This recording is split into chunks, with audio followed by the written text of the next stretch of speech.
About reminiscence. This is that past case, right?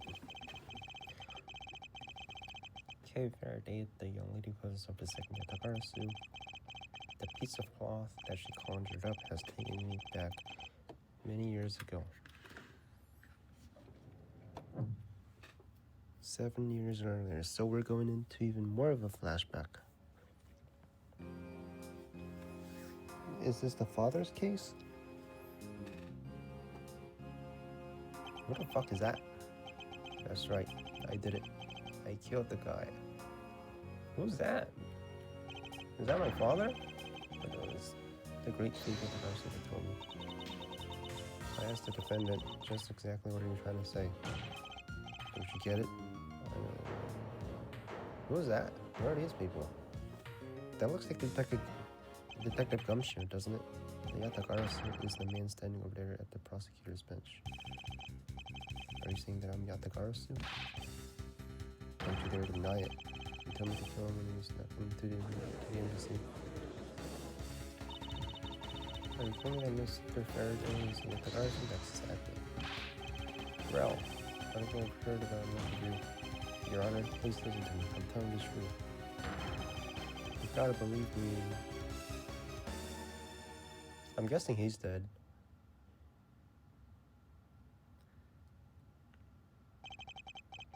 In accordance with the defendant's accusation, a new prosecutor shall be called to replace Mr. Faraday. This court will be in recess until the new prosecutor is ready.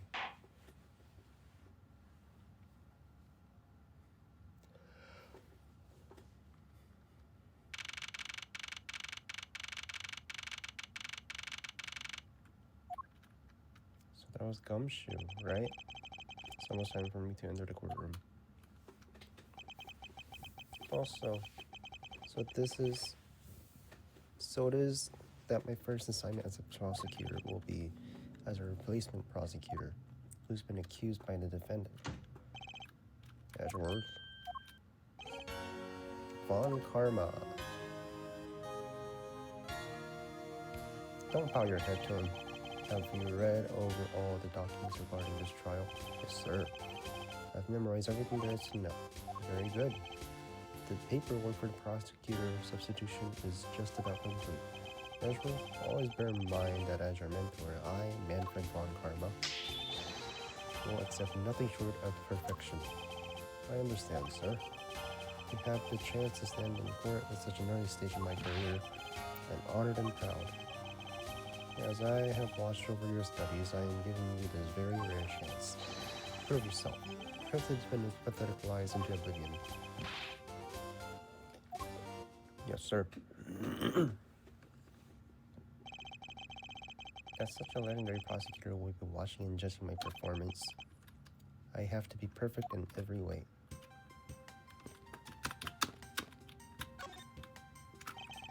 Today's trial should have ended in just 1 minute, because the defendant was picked up by the security camera, right? Exactly. The killer had the gall to say that he only killed because he was instructed to do so. Even more outrageous is his claim that the case prosecutor, Byron Faraday, gave the order. Faraday is such a fool. He's been cornered by his own prey. Sir, are you an acquaintance of Mr. Byron Faraday? His pathetic memory making nothing but nonsense. Nonsense. Also tried to explain to me his way of punishing those who cannot be brought to court. Those who cannot be brought to court. That is nonsense, for no man is above the law. Well, there are always a few exceptions. However, there is no reason to even deal with such individuals. The prosecutor is the guardian of the court, one with no obligation to outside matters. Thus, there is no reason to deal with such individuals. Disgracing yourself as Faraday will not be forgiven. Have no fear. I will not let you down, sir. In place of the accused prosecutor, I'll prove the defendant's guilt. Very good. I've secured an hour of reasons for you to prepare to do just that. Show them all the power of Von Karma. Have you achieved a firm understanding of the case? Yes, sir. I have memorized everything that is written down in the case files.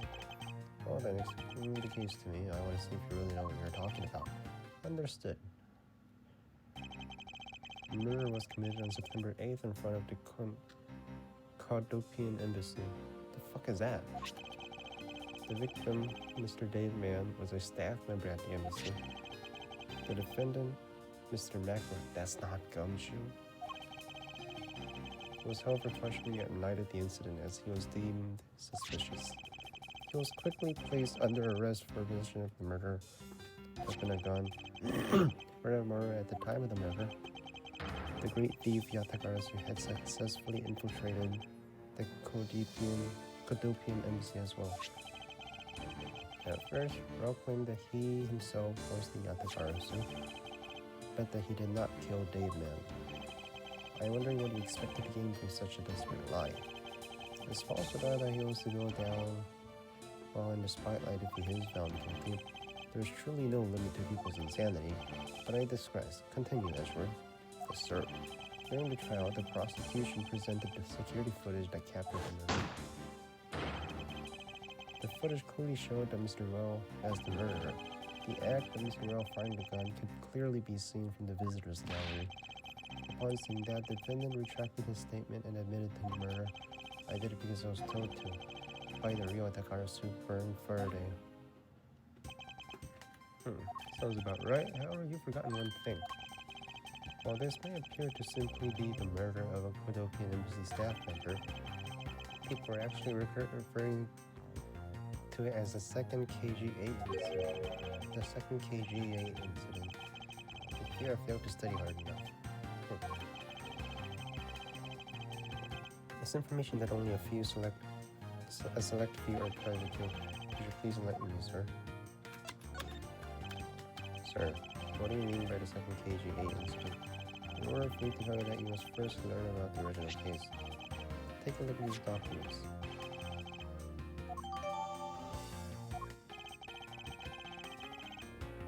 Have you heard of the Amano Group scandal before?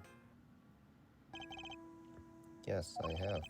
The secretary of Reyes Amano, the Amano's group director, was arrested under suspicion of smuggling. Correct. CCU was an employee of the Amano Group and the sole witness to the smuggling operation. It was she who brought the crime to light. However, Miss Yu was silenced before she could testify in court. Wasn't the Kodopian embassy staff member arrested for the murder? Yes, a Kodopian by the name of Manny Kochin was the suspect. However, due to lack of evidence, the case went unresolved. Lack of evidence?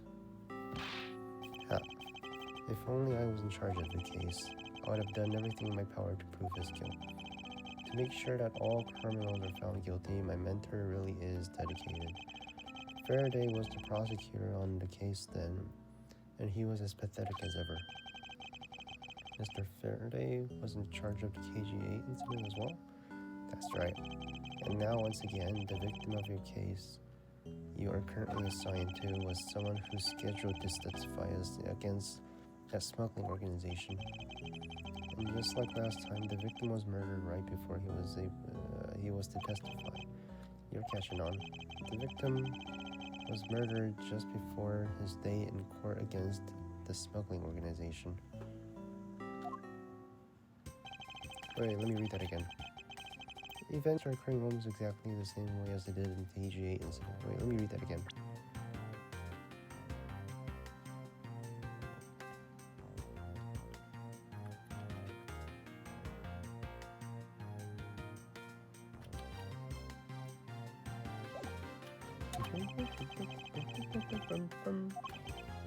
Yes, there is one difference between the two incidents. What would that be? The so-called little thief that is sending everyone into an uproar. The great thief Yatagarasu. I better find out more. If it is true that the Yatagarasu showed up at the Kodopian embassy, what could he or she have been after? No doubt to steal any suspicious accounting records and studied and released them publicly, or more likely to steal secrets of the Utopian embassy itself, since the item that Yatagarasu stole from there was sent to the police. What was it that the Yatagarasu sent to the police? I don't know the details. Anything related to Yatagarasu is getting the top secret treatment. Still, I find it very ironic. By returning the stolen item to the police, it was proof positive that the Yatagarasu... Hold up. Kinda loud.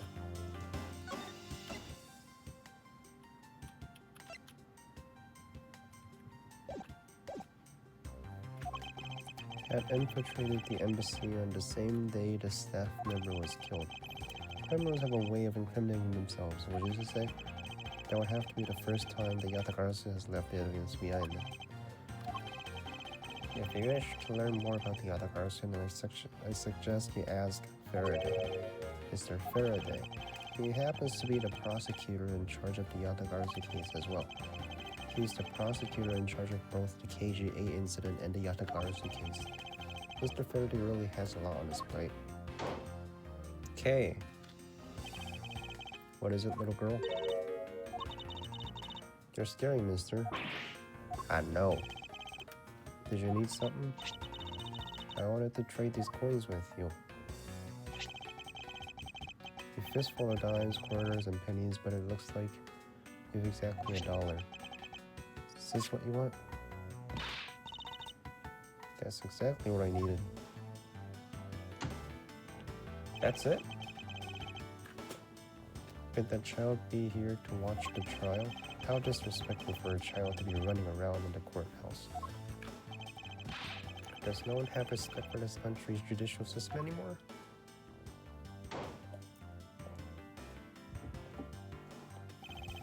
The paperwork for the prosecutor's substitution is complete.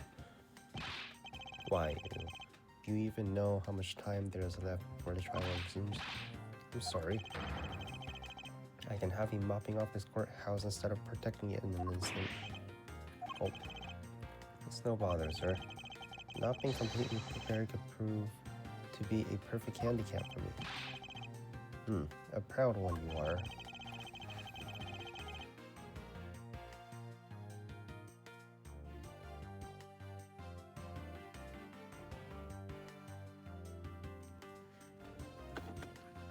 Okay.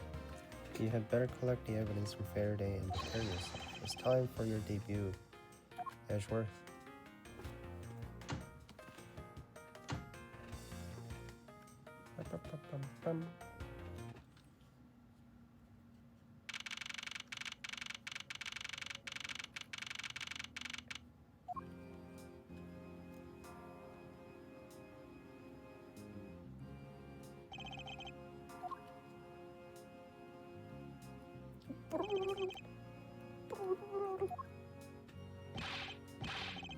Just what is going on?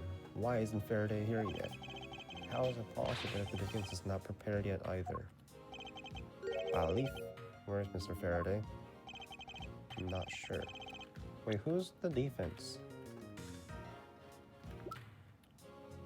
The defense is not important.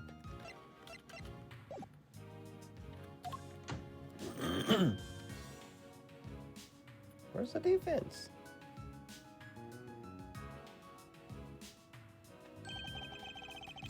You must be the one Mr. Von Karma recommended. I hear this will be your first trial. I look forward to seeing how you perform. Oh, by the way, was there someone celebrating a birthday during the recess? I could have sworn that I heard a popper going off. Come to think of it, the other day with my grandson. Sir, it looks like the trial's about to resume. However, yes, it will be all but impossible to prove the witness is a liar without the evidence from Faraday. What is that blasted buffoon up to? It's an emergency, sir. Someone dead. Hey, Gumshoe, what's up? Silence! There shall be no yelling in the sacred hall of law. Leaf, remove that man from the courtroom. Hey, it's Gumshoe! He's my detective. Wait, you have to listen to me. It's an emergency. Defendant lobby number 2, Mr. Faraday and the defendant. The two of them. They're both dead. Both of them? What? Nani?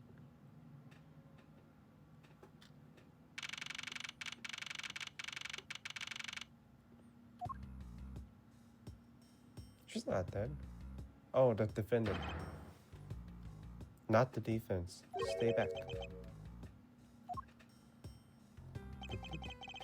No one's allowed in the crime scene, period. Just who does this oddball think he is? This is becoming quite the hot spot. Do I know her? Isn't she Mr. L's defense attorney?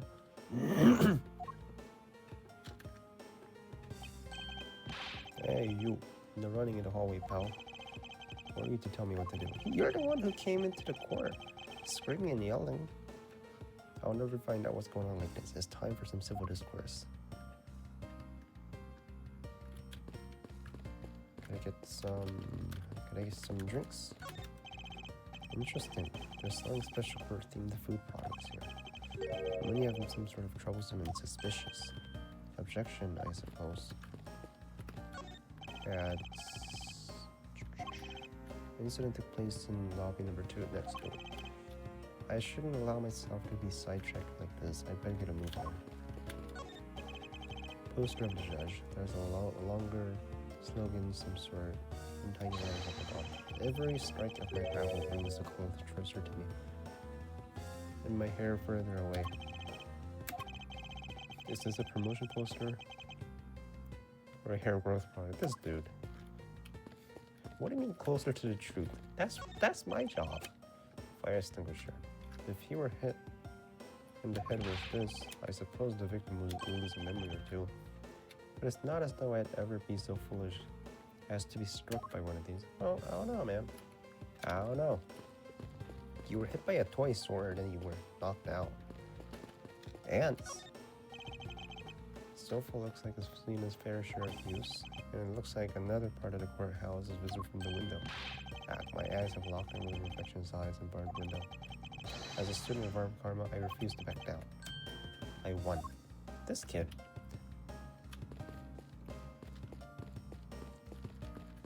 Young Edgeworth was so cringe back then. Who does he think he is? He's making jokes. Excuse me, but who are you? Detective Tyra Bad, homicide. I was informed of the situation and came as quickly as possible. So how did you arrive and inspect the body before me? Faraday requested me to testify in the trial, plain and simple. Mr. Faraday requested that you be here. I've already contacted HQ about the situation. I've got nothing to say to you, kid. Kid? I am a kid. How old am I?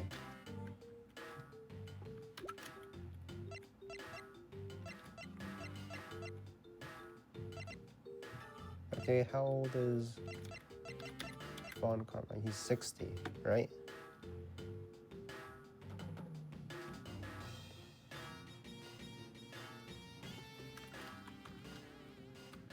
Manfred Von Karma. How's it from a Karma age? He's 65. In turnabout, goodbye.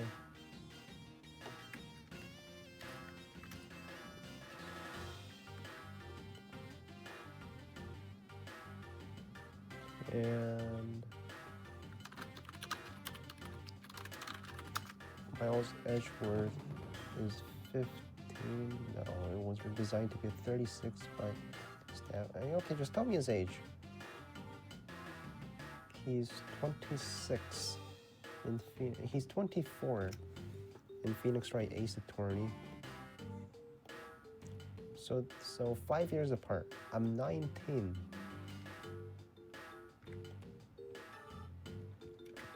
I'm 19 right now, bro. I just finished college. No, I just went into college.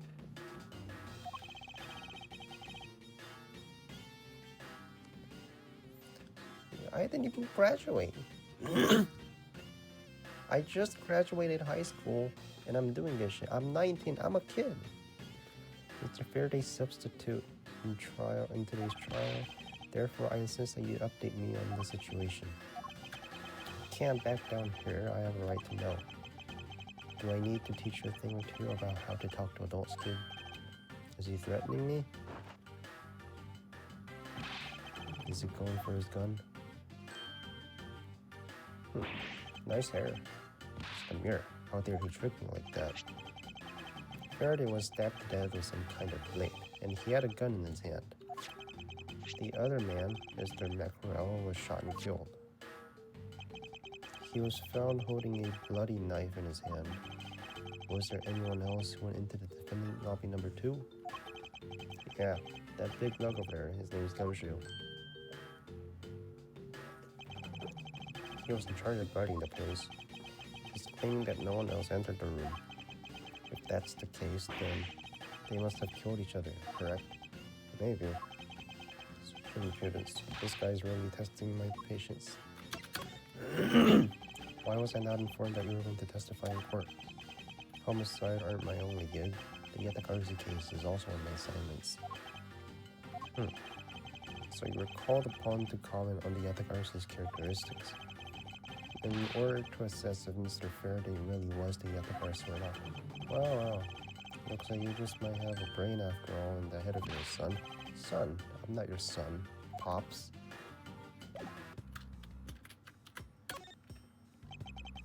Do you have a minute? You know, I'm not really into talking to people I don't know. We're in trial together. Especially at a time like this. You're the defense, I'm the prosecutor. I apologize for not introducing myself as my name is Miles Edgeworth. I was to take Mr. Faraday's place in court. Edgeworth, huh? Never heard of you. This bitch! So Faraday's substitute is a newbie, huh? I'll have you know, madam, that I studied under Manfred von Karma. Do not take me for some naive novice.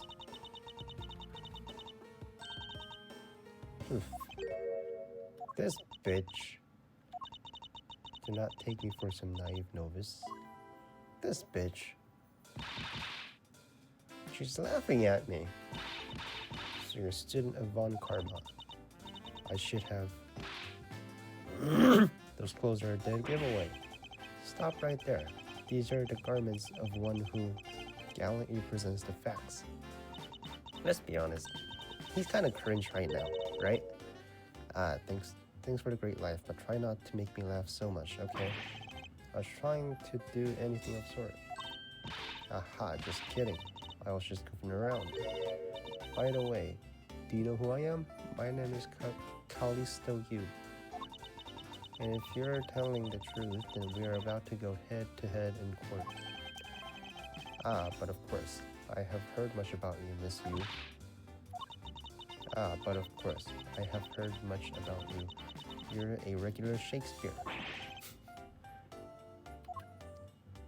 Alright. I'm with her on that one. This Shakespearean motherfucker. This French ass. European ass. British ass. Why don't you try talking to the detectives over there? If that's the case, then why are you here? What's so funny? It's just that the way you speak is so tactless. The person I was going against in court until a little while ago was just murdered. Mr. Faraday. It's not like I could go back to the courtroom pretending as though nothing happened. That's a good point. I apologize for asking such an insensitive question. It's fine. Don't worry about it. Okay, can I go in? Detective? And you are? What do you mean you are? This is the first time we've met? Ow. It's common courtesy to tell someone your name first before asking theirs. Point taken. My name is Miles Edgeworth. I am a district prosecutor. A prosecutor? I've never seen a prosecutor as young as you, pal. 19 years old.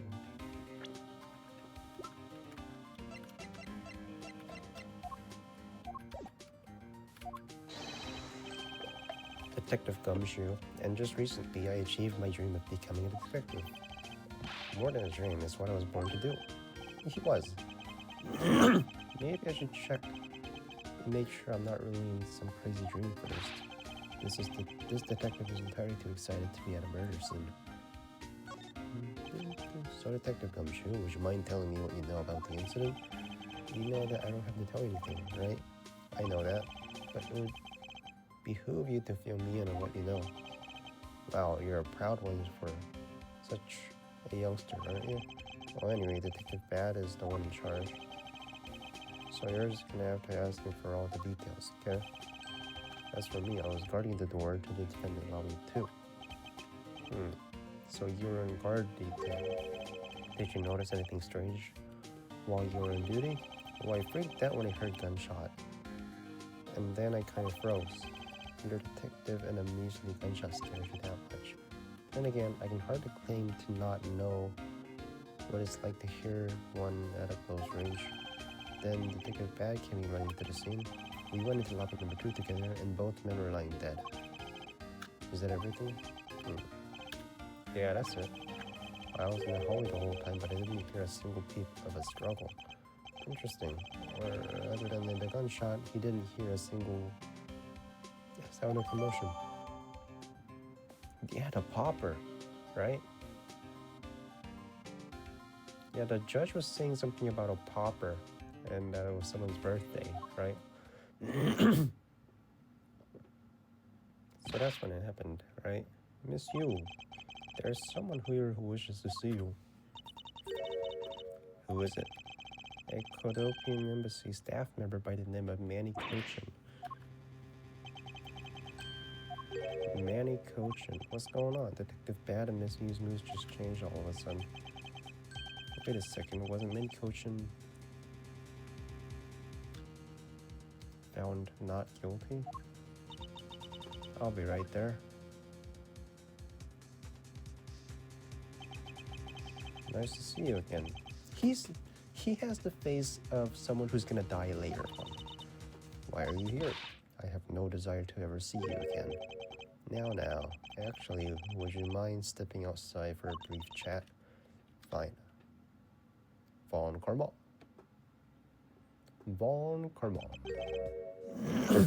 Bad.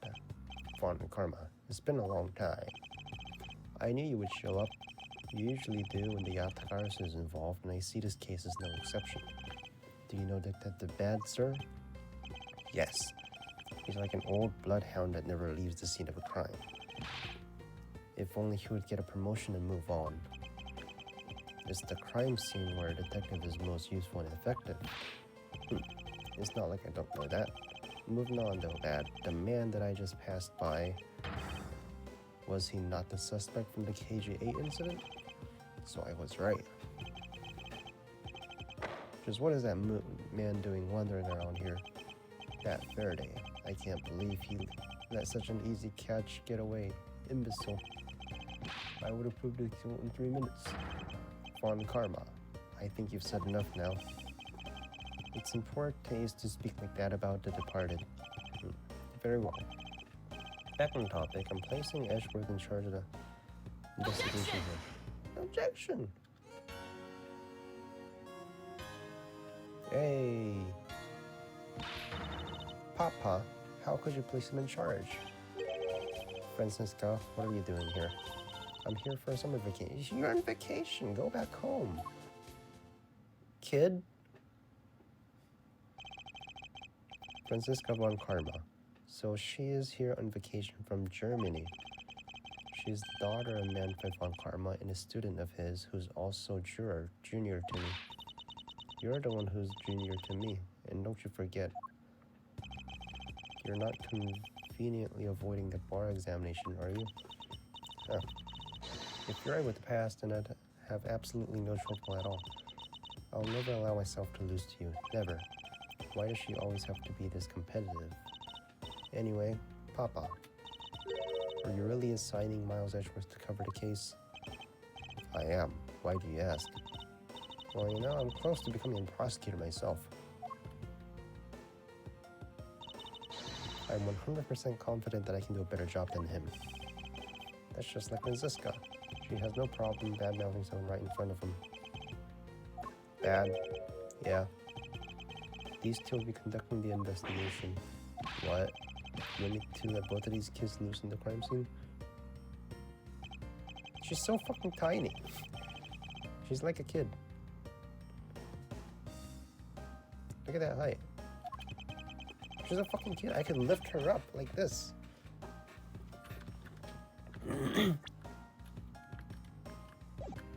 A crime scene is not a place for children to be messing around in. I'm the one who has with the authority over this crime scene, Dad. And I will not tolerate complaining. Edgeworth, Franziska, I leave this case to the two of you. Understood, sir. Yes, Papa. She's gonna be a brat. I'm gonna take care of the paperwork now. I'll accept nothing but a perfect report from the both of you. Do not disappoint me. Yes, sir.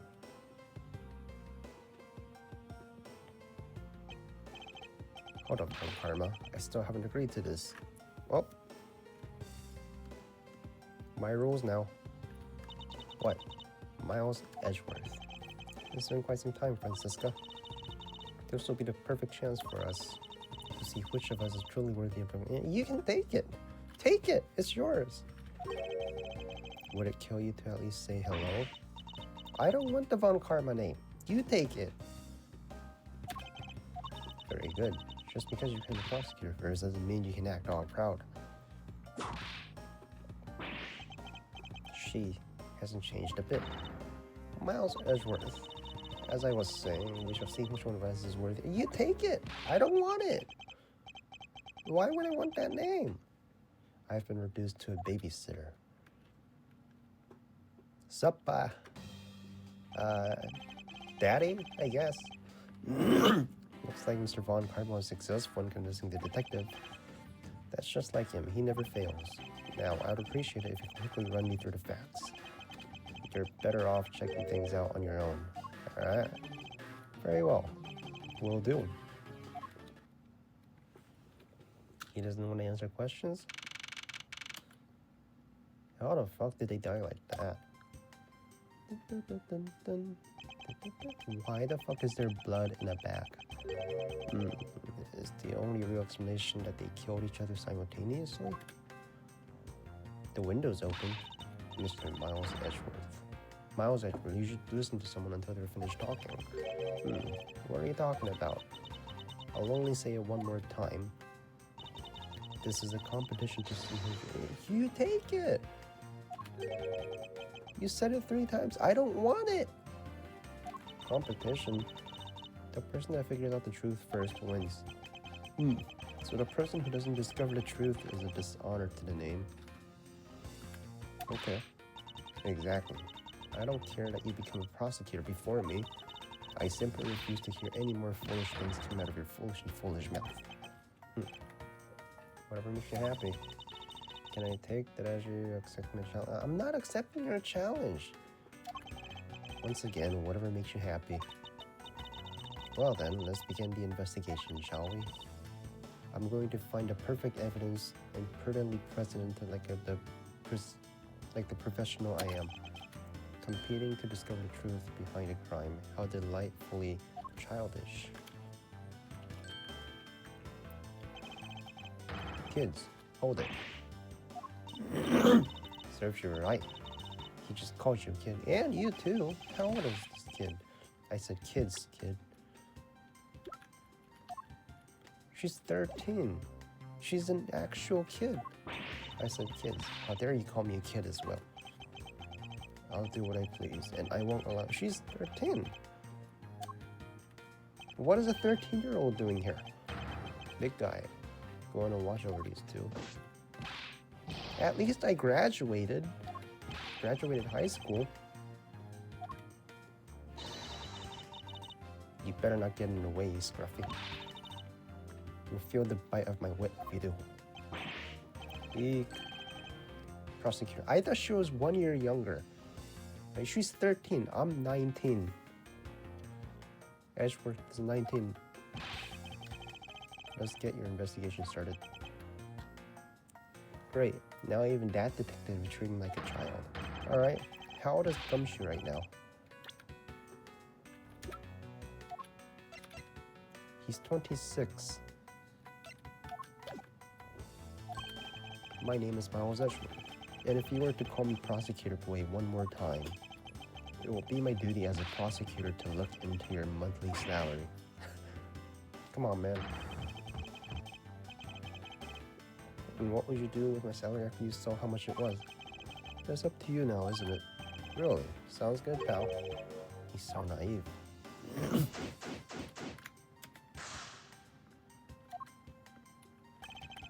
Detective Bad, may I have a word with you? What is it? It appears that both a knife and a gun were used in murder weapons. Yeah? That leads us to our first question of the investigation. Where did the men acquire the weapons? The gun was inside of Faraday's bag. It was a piece of evidence that was presented in the trial earlier today. It was used to kill Kodopian embassy staff member. But I never heard anything about the knife. Mr. Earl was being held by the police. There's no way he could have brought it in. Which means it's possible that Faraday had the knife on him from the start as well. Could it have been a piece of evidence that had yet to be presented? But then, why doesn't Detective Bad know about it? Wait, what if... It is possible that Mr. Faraday brought the knife in under the guise of prosecutorial evidence. He could have then brought it out and attacked Mr. Earl with it. Huh, maybe you've got a brain in there after all, kid.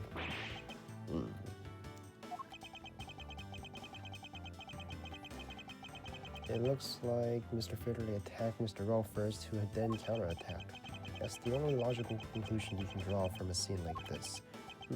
Not yet. I feel that it's much too early to be drawing conclusions, right? I must first find conclusive evidence so as to protect the honor. There's no honor to the Von Karma name. Fuck the Von Karma name. There's some stuff in the bag, I suppose, in Mr. Faraday's bag. It's probably the trial evidence I was supposed to collect from him. This is the evidence? I better not touch it. I'll leave prints on it. Do you just not pay attention to anything you do? There's some plastic bags. There's a tea set, but there doesn't seem to be any sign of disturbance. Table's all neat and tidy. Maybe there was a super quiet and there's scuffle. After all, I didn't hear anything from outside, out in the hallway, you know? Maybe the plastic bags scattered on the floor are throwing us off.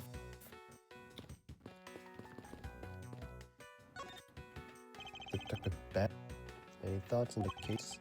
Faraday and Earl, they killed each other to me. Although, there are a few things that just don't seem right. And what would they be? Why don't you try thinking on your own first? Boy. But now I've been downgraded to just boy. Alright, Francisca, what you got? Did you figure something out? This is a competition. No, the fuck it's not. Shut the fuck up. And as such, I'd appreciate if you didn't talk to me. As you wish. I don't want to talk to you either, but I gotta get the check mark. Why are there plastic bags scattered all around? Those bags are for keeping evidence safe, pal. I know that much, detective. You sure good at this stuff, aren't you, pal? Normally, I'd be happy when someone compliments me, but in this guy... Dude, come on. You're looking down on him. He's like one of the best detectives, and you're looking down on him. Anyway, could these plastic bags be evidence of a fight between the two men?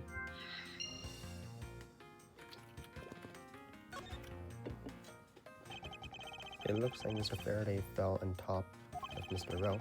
At first glance, it seems they must have killed each other, however, using logic, the only logical conclusion is aha.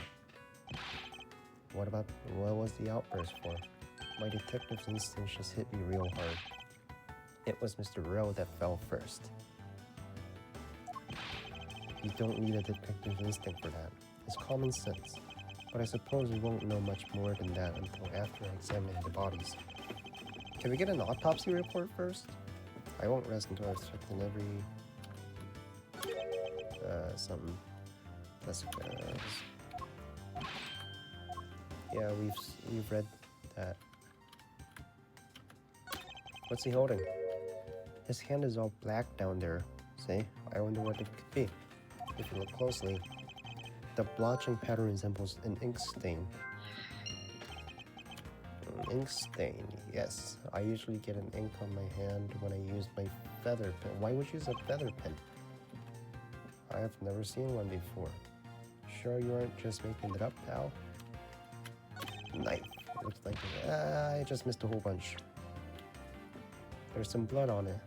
Then he must have used this as a weapon. Yep, no doubt about it. Was Mr. Faraday carrying this on a personage? Did he bring this as a piece of evidence for the trial? Or did he bring it with a very different intention in mind? I should jot some notes down it.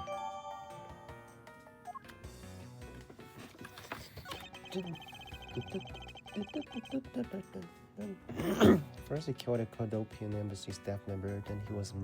Then he was murdered himself. This guy wasn't exactly an angel, you know. What makes you say that? Well, he's been hauled into the precinct several times for theft and assault. So yeah, he's definitely the type who committed a murder or two. Well, he did admit to killing Mr. Dave, man. Hey, good point. I knew my detective's intuition was telling me something. Detective's intuition? Yep, do you know about it? It's a special feeling that all detectives... We don't have much time for conversation. Back to investigation, Mr. Faraday. Dude, I just fucking missed it. How ironic for him to lose a life in a courthouse. Yeah. Why do you have to be like this? I don't know what to say. Can't believe this happened while I was on watch, pal. Happened inside this locked room. Rather than beating yourself up, you should spend your time continuing the investigation. Didn't you become a detective in order to solve crimes? Yeah. Then get back to it. Find out the cause of this murder. That's my job, isn't it? It looks like Mr. Faraday died while holding the gun in the right hand. So he shot Mr. Roth and fell on top of him while still gripping into the gun. It does seem kind of strange, huh? I mean, why would Mr. Faraday know how to fire a gun? It's not exactly rocket science. Even I know how to pull a trigger. Yeah, but it can't be your first time, right? Like when you shoot a gun, there's recoil. I hope I never have to fire a gun either, pal. But it sure does look cool to hold a gun in your hands. It appears that the police screening procedures need a thorough review. Anyway, I should jot down some notes.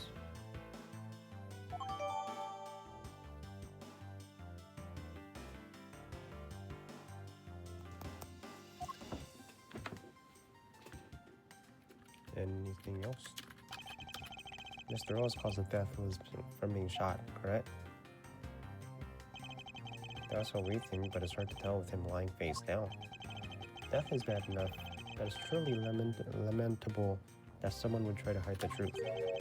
Are you sure they were trying to hide something? I can't confirm Mr. L's cause of death with his body position like that. Detective Bad, I'd like to examine the bodies in further detail if possible. It's this, you're not able to perform a theory with them the way they are. I believe an examination of the bodies is vital to finding the perfect evidence, don't you?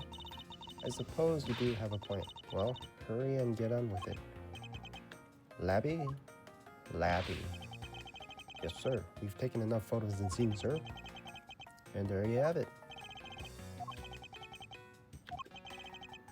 Do you not approve? Of course not. What?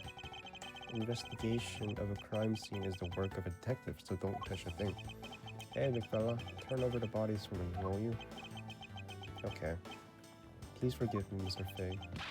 Faraday. Gumshoe, do not get emotionally involved. Remember, you're a detective.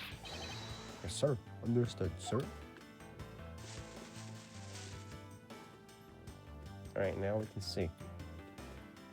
He was stabbed in the chest and he was shot in the chest. His eyes are open, isn't it? I won't rest until I inspect the nick and cranny. Got a bullet. It takes some guts to fire a gun in the courthouse. I mean, I've been a detective for a whole week and I still haven't fired a single round yet. There aren't any burn marks on this clothes, so that must mean... Wait, burn marks. Around goes construction fire. Yeah, we know what this is.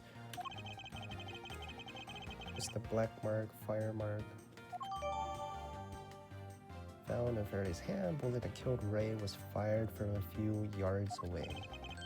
You sure do know a bunch of neat stuff for your age. How? Apparently this detective has as much common knowledge as your everyday marsupial. What the fuck does that mean? What is this? Pen? There's something in his breast pocket. It's a fountain pen. Hey, you know, I always keep a pencil behind my ear. It's because Detective Bad is always telling me you should always write your name on everything you own. Yes, somehow you do strike me as a forgetful individual. There's a knife in his chest. A knife wound in his chest. I wonder if the wound matches the knife. Labby? Yes, sir. Verifying now. Make it quick. From the look of things, one could deduce that the knife Mr. Well holding is what killed Mr. Faraday. Let us now try to understand how the two men died. First, Mr. Faraday took the gun and the knife out from today's trial evidence. Then he aimed the gun at Mr. Rell and fired. However, Mr. Rell managed to grab the knife and counter Mr. Faraday while being shot. Then the two men fell together where they stood. That is my theory in any case. What a crazy way to go. Still, something about that explanation just doesn't seem right. I believe I have a firm grasp of what happened here. A firmer grasp. I already checked the area, never hurts to take a second look. So it means I'm done with this, right? Give me the check mark! Give me the check mark! Yes, sir, we found that ballistic markings do match the gun. Ballistic markings are the figurative fingerprints a gun leaves on a bullet when fired. Every gun leaves its unique ballistic markings. Therefore, by licking the marking of the bullet, yeah, we know. Give me the check mark! I already checked this area. Alright.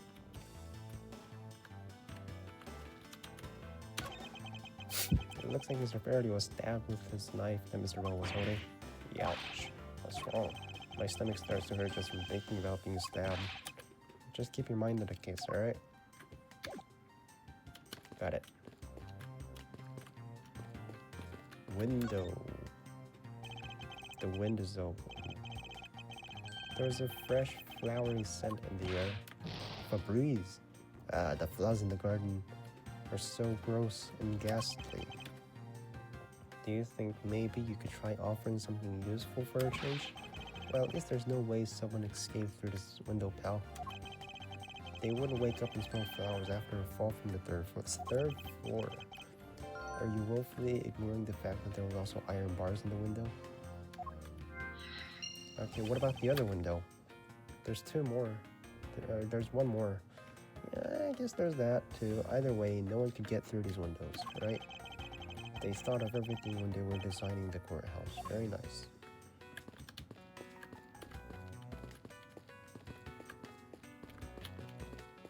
Plants.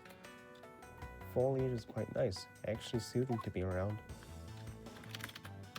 Perhaps I should purchase one for my room.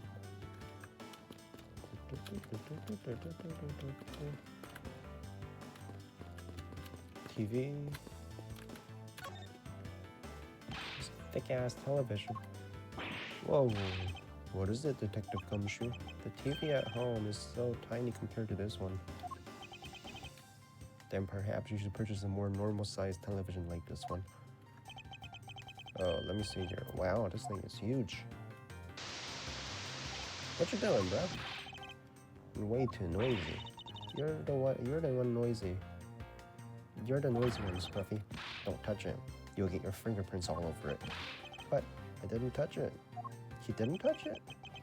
Preservation of the crime scene is the foundation of detective work. The foundation, huh? Sounds like something the rookie here needs to shore up on.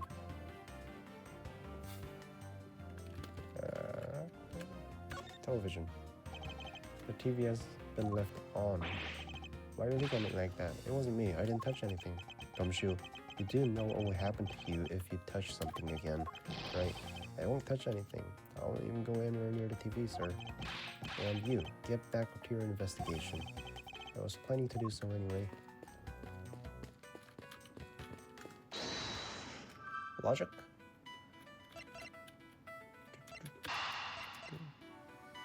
Something about this?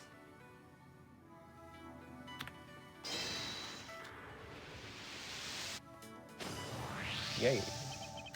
That's splotched on Mr. Faraday's hand. I wonder if it might be the ink from his fountain pen. Ah, let's ask the lab guy. Is it the same ink? Detective Gumshoe? I confirm that the substance in Mr. Faraday's hand is the ink from his fountain pen. I see. Good work. You know, I've always wanted to say that, even if it was just one time in my life. Oh, you'll say multiple times. If Mr. Faraday wrote with his fountain pen in his left hand, I think it's fair to assume he was left-handed. Aha. It appears that Mr. Faraday's pen was very important to our case as well. It is very important. Okay, if you say so, pal.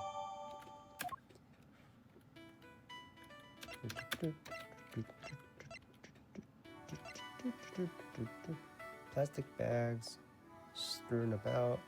Plastic bags used to store evidence or store over the floor, neat and tidy, and completely undisturbed. Lobby, number 2 window. Alright, anything else? Oh, couch. Couch to the couch. Is that Donald Trump? I don't know who that is. It's soft. I could sleep for 25 hours of the day in this thing. If only I can dispose of him. Nah, man. You're gonna need him.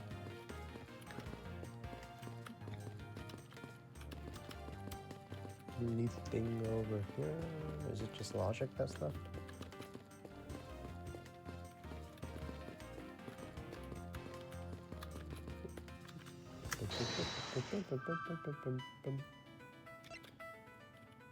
He sent the flowers in there.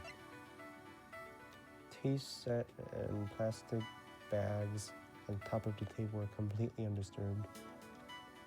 What are the plastic bags? Oh, those are plastic bags. Wait.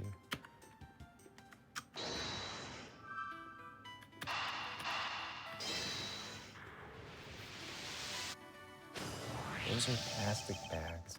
It's a very, very tiny pile of plastic bags on the table, and yet a portion of them wound up scattered on the floor as well. It's not likely that one of the ones on the floor were knocked during the struggle, in which case, might there not be another explanation as to how they got there? Another reason. I believe it's possible that the blood on the outside of the bag that's on the outside? I believe it's possible that the blood on the outside of the bag is related somehow. It looks like the blood is inside. Hey, please get the blood away from me. Detective Gumshoe, whose blood is in this bag? Okay, so there's blood inside the bag and outside the bag. Alright, please hurry.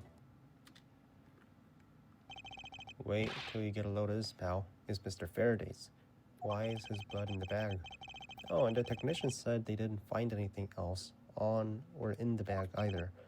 It would appear that this bag is a very important piece of evidence. Okay, if you say so. I leave it in your hands, pal. One of the bags strewn on the floor has Faraday's blood on it. What about I guess there's not much left to investigate. They really did kill each other. No, we cannot conclude that quite yet. There's still something I find very peculiar here. The theory that they simply killed each other is too simplistic in this case. In fact, there's actually a contradiction that shows there's another possibility. No way, pal. Really? I suppose I will just have to show you the contradiction in this crime scene.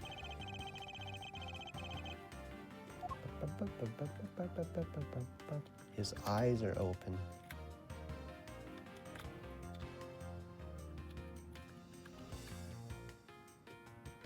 So the theory is that we killed each other, right? Like, this guy stabbed Faraday, and then Faraday shot him, or whoever shot first, right? They both. For Rel to have stabbed him, he must have shot him at a close range, right?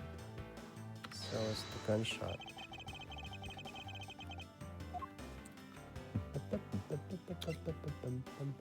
Fired from a few yards away. Then how did he stab him, right? Eureka! Eureka! There is a clear contradiction. Oh, okay. What?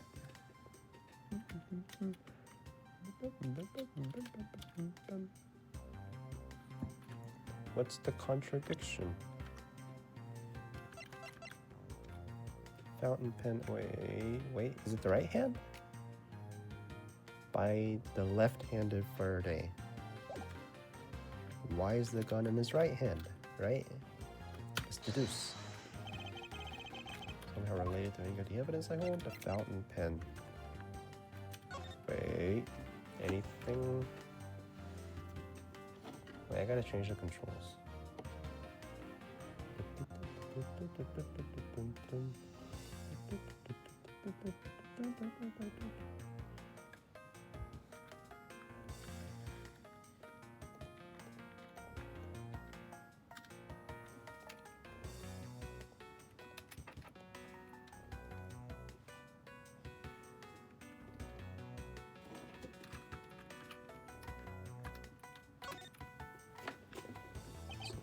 Pen. Yeah, but I'm using very nice fountain pens. That's the total opposite. I don't get these things at all. Well, I think the pencil behind your ear suits you just fine. Really, get a mechanical pencil. Man, I knew it was worth something. That wasn't exactly a compliment. Bruh. Dude, a pencil's fine. You can erase it. Looks like a quality nib. Let me test it out, pal. Oh, this really is really I got ink all over my hand. But Gumshoe, don't you ever play with the evidence like that again. Come on, man. Respect your elders. That's it? Anything? Any names? Any names? Any signs?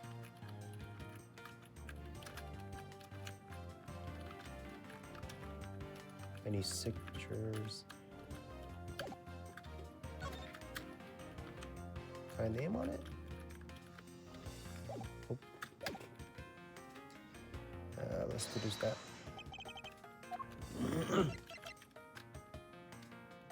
Present. Eureka! Now we come to face with the contradiction I spoke of, and it's this. Mr. Faraday used his left hand to write with his fountain pen. Ergo, he is left-handed, and yet the handgun is in his right hand. Don't you find it odd that the left-handed Mr. Faraday would hold the gun with his right hand? That, ladies and gentlemen, is the great contradiction haunted. Would you shut up? Stop making that pose. You're not as cool as you seem. Hey, you're right, pal.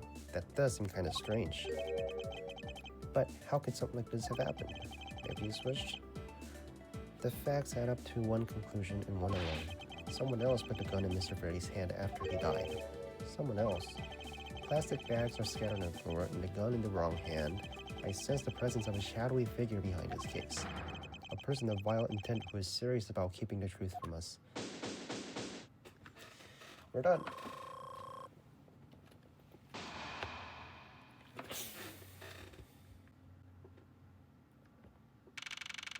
September 10, District Court, Defendant Lobby number 2. There's the autopsy report. It is probable that Mr. Rel survived for a short time after he was shot. However, Mr. Faraday died instantaneously from his stabbing. Interesting. Wait. Mr. Rell survived for a short time, however, Mr. Faraday died instantaneously from his stabbing.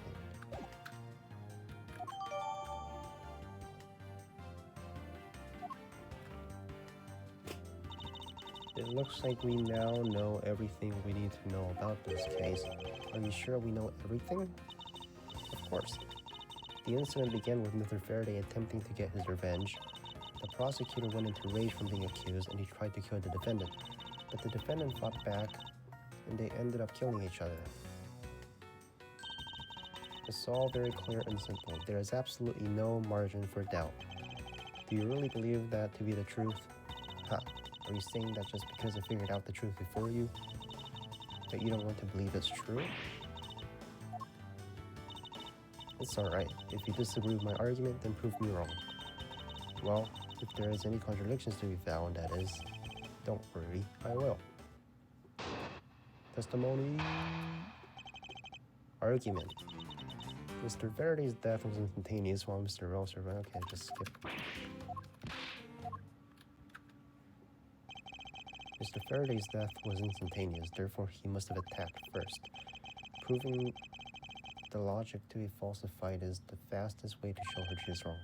In that case, I should look for any holes in her theory. What happened? Faraday's death was instantaneous. Do you truly believe that Mr. Faraday died instantaneously? I have the murder report right here. Mr. Faraday died instantaneously of shock due to being stabbed in the chest. There, you see? It's been documented clear as day. From this, it's obvious that Mr. Faraday died after he shot Mr. Rell. Hold it! Mr. Faraday shot Mr. Rell before he died. Do you have any basis for that statement? Your foolishness has no end, does it? Now, I hate to repeat myself. However, Mr. Faraday died instantaneously. That's all the basis I need. Alright, so if Mr. Faraday died instantaneously, then he must have attacked Mr. Rell before being stabbed. Yes, you're finally beginning to catch on, I see. And Mr. Rell, while on the brink of death, stole Mr. Faraday's knife and stabbed him. So you believe that dying Mr. Rell stole the knife from Mr. Faraday? Mr. Rell became desperate as he did not want to die. Human beings can do amazing things when they are put to the test. So the two men struggled, and in the end, Mr. Rell was able to grab the knife and stab Mr. Faraday. The messy condition of his room is a testament to the struggle. My logic is perfectly sound. Can you really say that it's perfect? What are you insinuating? Nothing. However, I can't let what you said slide by without further inquiry. One must be clear and precise. If you could append a statement to your testimony, fine. They struggled, and Mr. Rell used the last of his strength to counterattack. Okay, we'll move on. Those are the facts of this case.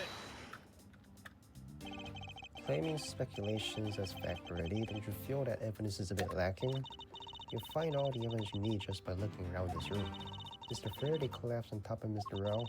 In addition, Mr. Faraday died instantaneously, making a counterattack impossible.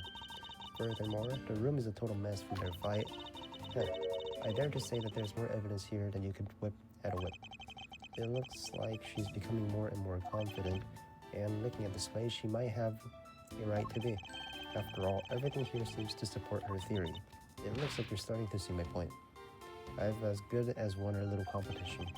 There's something strange about Franziska's theory. I should compare her claim to the data I've gathered. I know there's a contradiction somewhere. Alright. They struggled and Mr. Rell used the last of his strength to counterattack.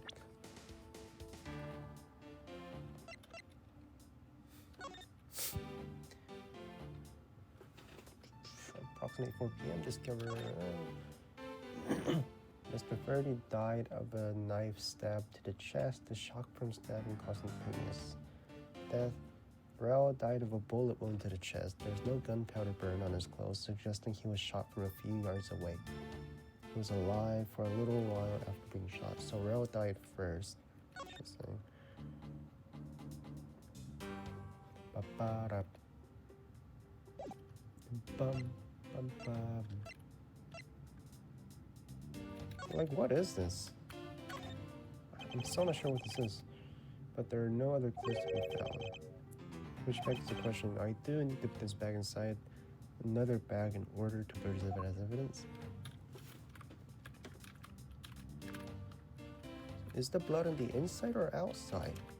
Because they keep saying it's on the outside, but it looks like it's on the inside.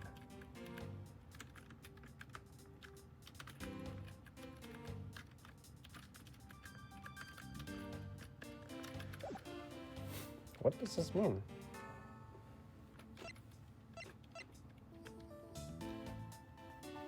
It was found in Rel's hand. Didn't hear a sign of a struggle. Was in hall in guard duty. Other than gunshot, didn't hear a sign of struggle. Well, there you go. If the two men were fighting, their struggle would have surely caused quite a bit of noise. However, Detective Gumshoe testified that he heard absolutely nothing. He placed too much faith in the detective's testimony. But for the sake of argument, let's say there wasn't a fight. How then did Mr. Rell get his hands on a knife? He just had it. Mr. Faraday's bag was sitting in there, in lobby number 2. It's not hard to imagine that perhaps Mr. Rell saw a chance to take it out at some point. So, what you're saying is this. Mr. Rell took a chance when he saw the opportunity and took the knife from the bag, and then Mr. Faraday shot Mr. Rell after being stabbed? Isn't there something strange in Franziska's statement just now? Something was off. Wait, something doesn't add up.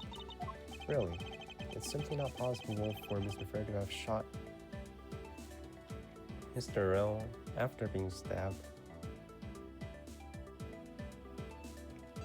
It's the gunpowder. He shot him from a few yards away. This is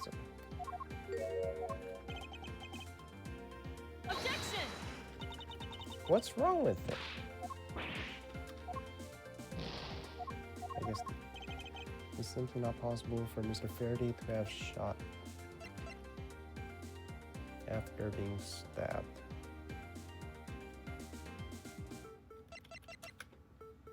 The gun was fired from a few yards away. That's the evidence. What do you mean? Okay. Miss Cece. Hey, that's probably the mother, right? The victim Cece. Notes pertaining discovered immediately after being stabbed because he died instantaneously. You're the one who said it. He died instantaneously. According to the coroner's report, Ms. Faraday died instantaneously, meaning that he died immediately upon being stabbed by the knife. Ergo, he could not possibly have fired the gun after that. Oh, you got me. Stop doing that fucking pose, bro. It's cringe. But of course, then, if the report is correct, then there is only one correct explanation. If we suppose that Mr. Rell attacked first, then Mr. Faraday, who died instantaneously, would have been unable to kill Mr. Rell. Therefore, Mr. Rell must have stabbed Mr. Faraday after he was shot. Then they both died. That is the only explanation that makes logical sense. Negating your opponent's idea in order to prove your own theory. I see you've been studying, Franziska. I just wanted to explain it to you as simply as possible. Therefore, before you foolishly propose a foolish theory that only a foolish fool like you could. How naive of you to believe that only your opinions are valid, and still expect to discover truth at the crime scene, Fraser. Franziska, we've still got ways to go. What are you talking about? Are you saying there's a flaw in my logic? Mr. Faraday died instantaneously, and the fact that he did is what gives rise to the contradiction in this case. The contradiction here in this crime scene is the order the bodies fell.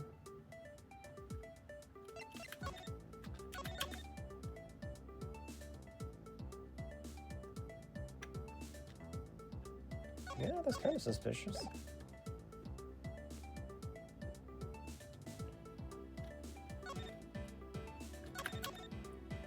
They're saying that Faraday died first.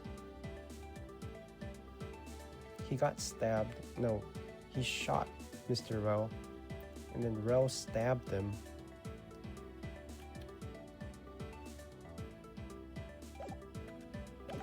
Alright.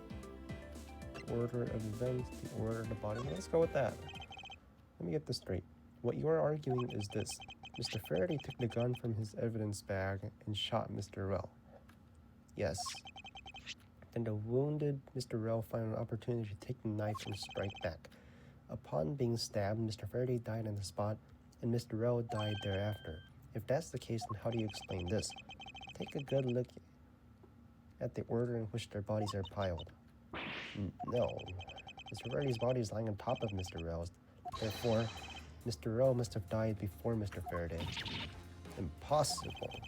Yes, I agree that it seems strange no matter what angle you approach it from. Objection! Well, I just missed it. I just missed it. What did it say? Which means the real mystery behind this crime scene that we must solve is not so fast. What now? I simply think that you have to think a bit more outside the box. And that it's even clearer now that the incident started with Mr. Faraday's murderous intent. She sure bounced back quickly. An explanation won't be enough this time. It's going to take some decisive evidence to prove it wrong. What happened? Part 2.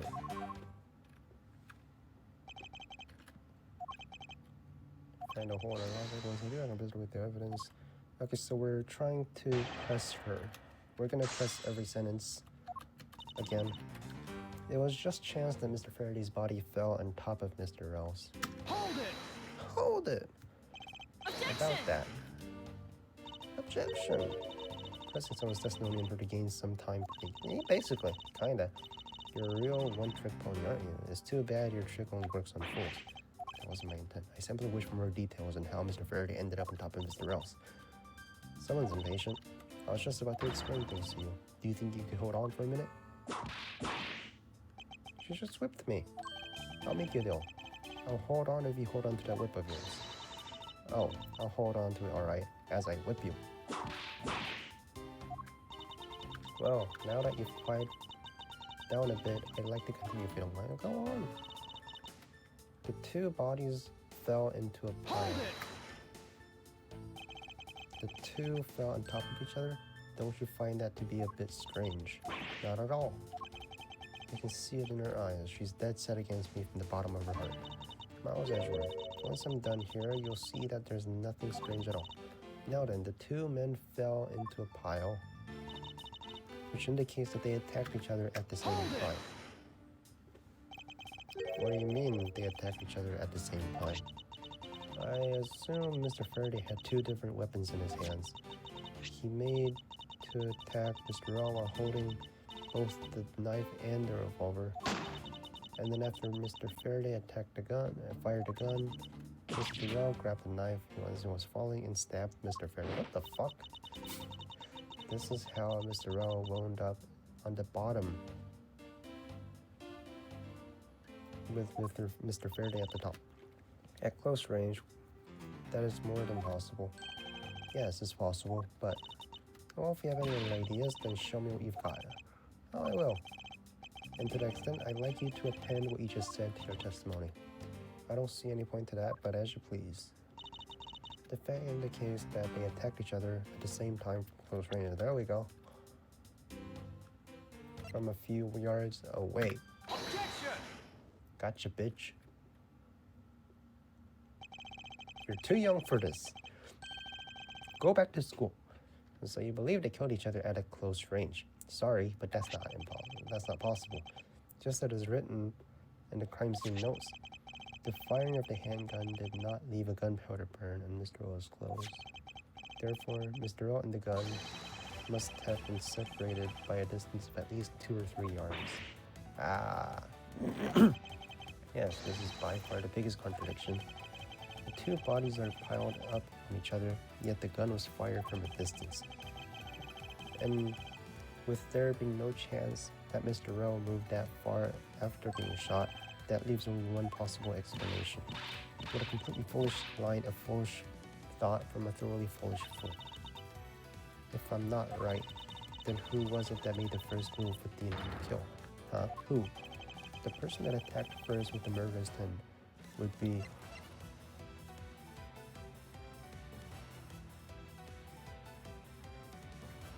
neither man. Here in this room, contradiction appears no matter which man we claim attacked first. Thus, there can only be one explanation. There was a third person here. Open the windows! Check the windows! Any bars broken? It was that third person who killed both Mr. Faraday and Mr. Rell and set their bodies up to make it look like a double murder. That third person is the real culprit. There's just one thing you're missing. Evidence, correct? Check the windows! Both the windows! Exactly. Everything you've said up until now is nothing but a story played out in your head. However, this is where the real test begins. Can you prove that there was a third person involved in this crime? Of course. A third person was surely here. That fact would resolve the glaring contradiction.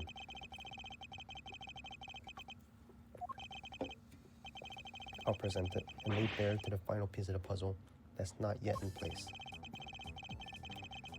What is the piece of evidence that proves there is a third person involved?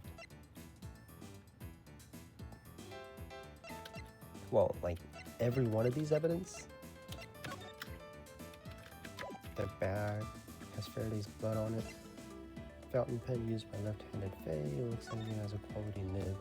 Well, that too, but also the fact that he has an ink on his left hand and a gun in the right, which makes it looks like a setup. Found in Faraday's hand, bullet that killed Rell was fired from a few yards away. That too. Reference regarding patient received from my mentor. Codopian MC staff regard has nothing to do with it, I don't think. Was in hall on guard duty. Other than the gunshot, didn't hear a sign of struggle. Faraday brought this as evidence. It was found in Rell's hand. Like any one of these?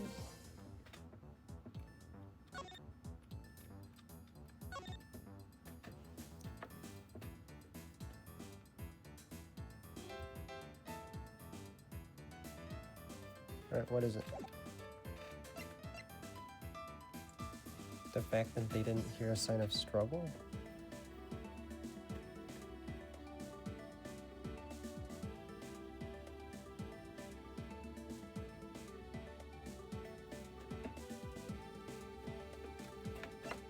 Like any one of these evidence? One of the bags strewn on the floor of lobby number 2 has Faraday's blood on it. Found in Faraday's hand, bullet that killed Mr. Rell was fired from a few yards away from the window. Hall duty. Other than the gunshot, didn't hear a sign of struggle.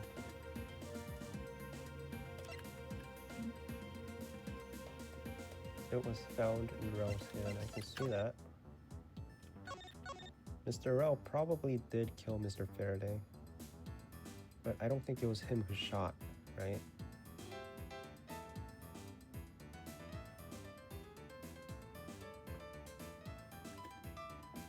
They're on top of the bags.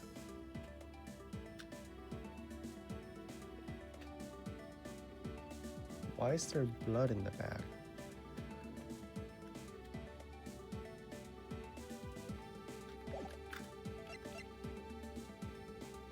I guess this doesn't make sense.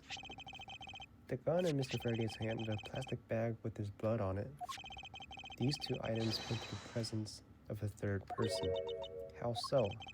Recall Detective Gumshoe's testimony. I was in the hallway the whole time, but I didn't hear a single peep of a struggle. If there wasn't a struggle in this room, then there shouldn't be any plastic bags on the ground, meaning that someone else. Maybe it's the wind. The window's open. Do you not see the possibility in this?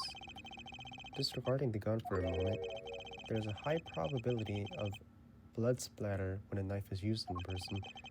The culprit held the knife with a plastic bag around it. If the culprit held the knife with the plastic bag around it, they could use the bag to catch any blood splatter from when they withdrew the knife. Huh? Is there a hole in the bag? What do you mean? If they could use the bag to catch any blood splatter when they withdrew the knife? The fuck? How do you do that? You withdraw the knife and you just catch the blood? The fuck? Then, by spreading a few more plastic bags on the ground, mixing the bloody one with them, and arranging the room to make it look like there was a struggle between the two, they were able to conceal their presence. I don't know, man. Kind of seems like a stretch. Show me.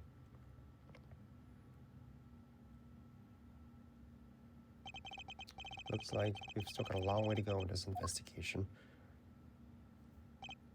Yes. Objection! Objection! Oh, is it the judge? No. Yes, it's the judge. But it was you. What the heck's up with you, pal? Mr. Bad, I advise you to place Detective Gumshoe under arrest. What? Why? Bitch? What's the meaning of this? Looks like you're not man enough to discipline your insubordinates. Don't you dare. Detective claims he was there standing in front of the door and they were tired, but I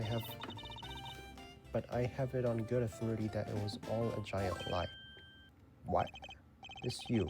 I ask that you please explain that last statement. I'll let His Honor explain it himself. I saw with my own eyes, I tell you. During the recess, there was a period of time when there was no one in the hallway. What? See, Mr. Bad?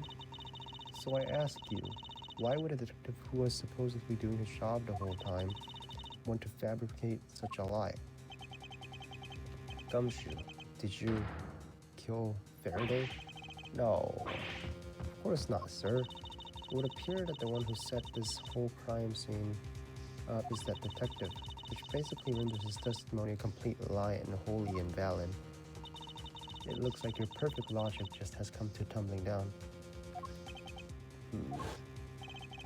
I was in the hallway the whole time, but I didn't hear a single peep of struggle. He didn't lie. Well, he did lie. Was that statement really a lie? Detective Gumshoe, you're now a suspect in the murder of 2 men. Now, spit out the truth or help me. I haven't lied to anyone, sir. Honest. I really was there. I was in the hallway the whole time. Hold it! Hold it! Detective Bad, I ask you, please do not act without my permission. After all, I am the one heading this investigation, am I not? Don't talk like you know what's going on, boy.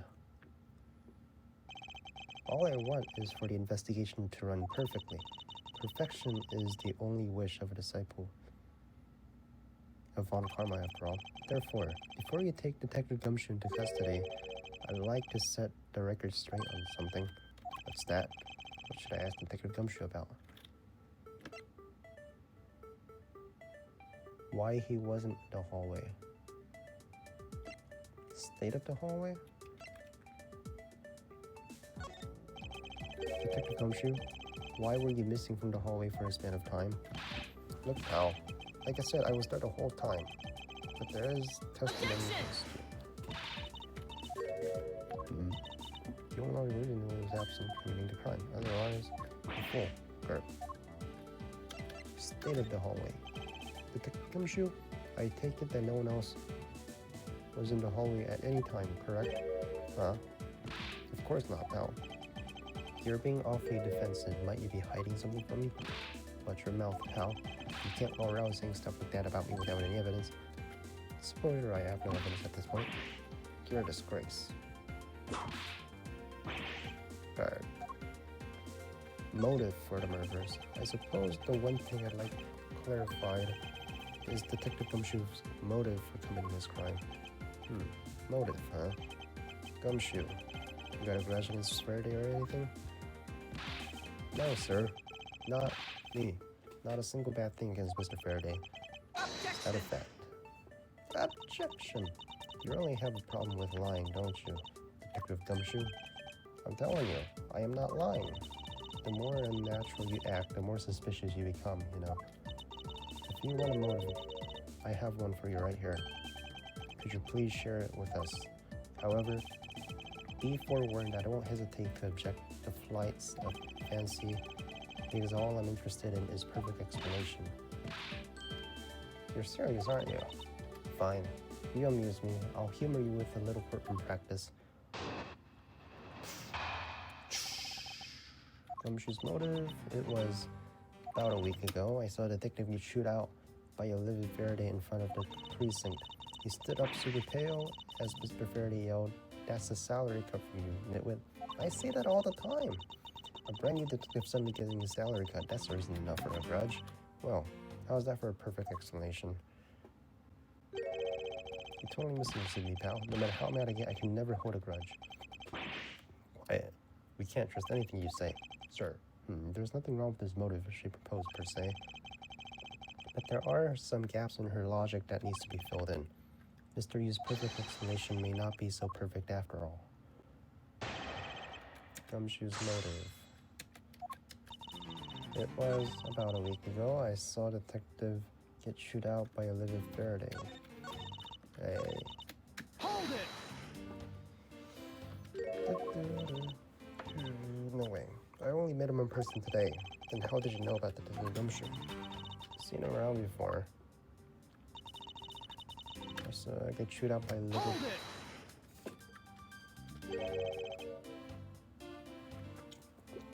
Mr. Faraday was upset. Yeah. You know what else? Mr. Faraday isn't exactly known to get angry often. But there he was, totally beat red in his face. Ahem. And the offending detective just stood there pale as a ghost, like he was about to die. Just like the face is making now, right? I'm completely innocent, I tell you. Poor man. It was quite the scene with the detective. He stood there super pale. Mr. Faraday yelled, "That's a salary cut."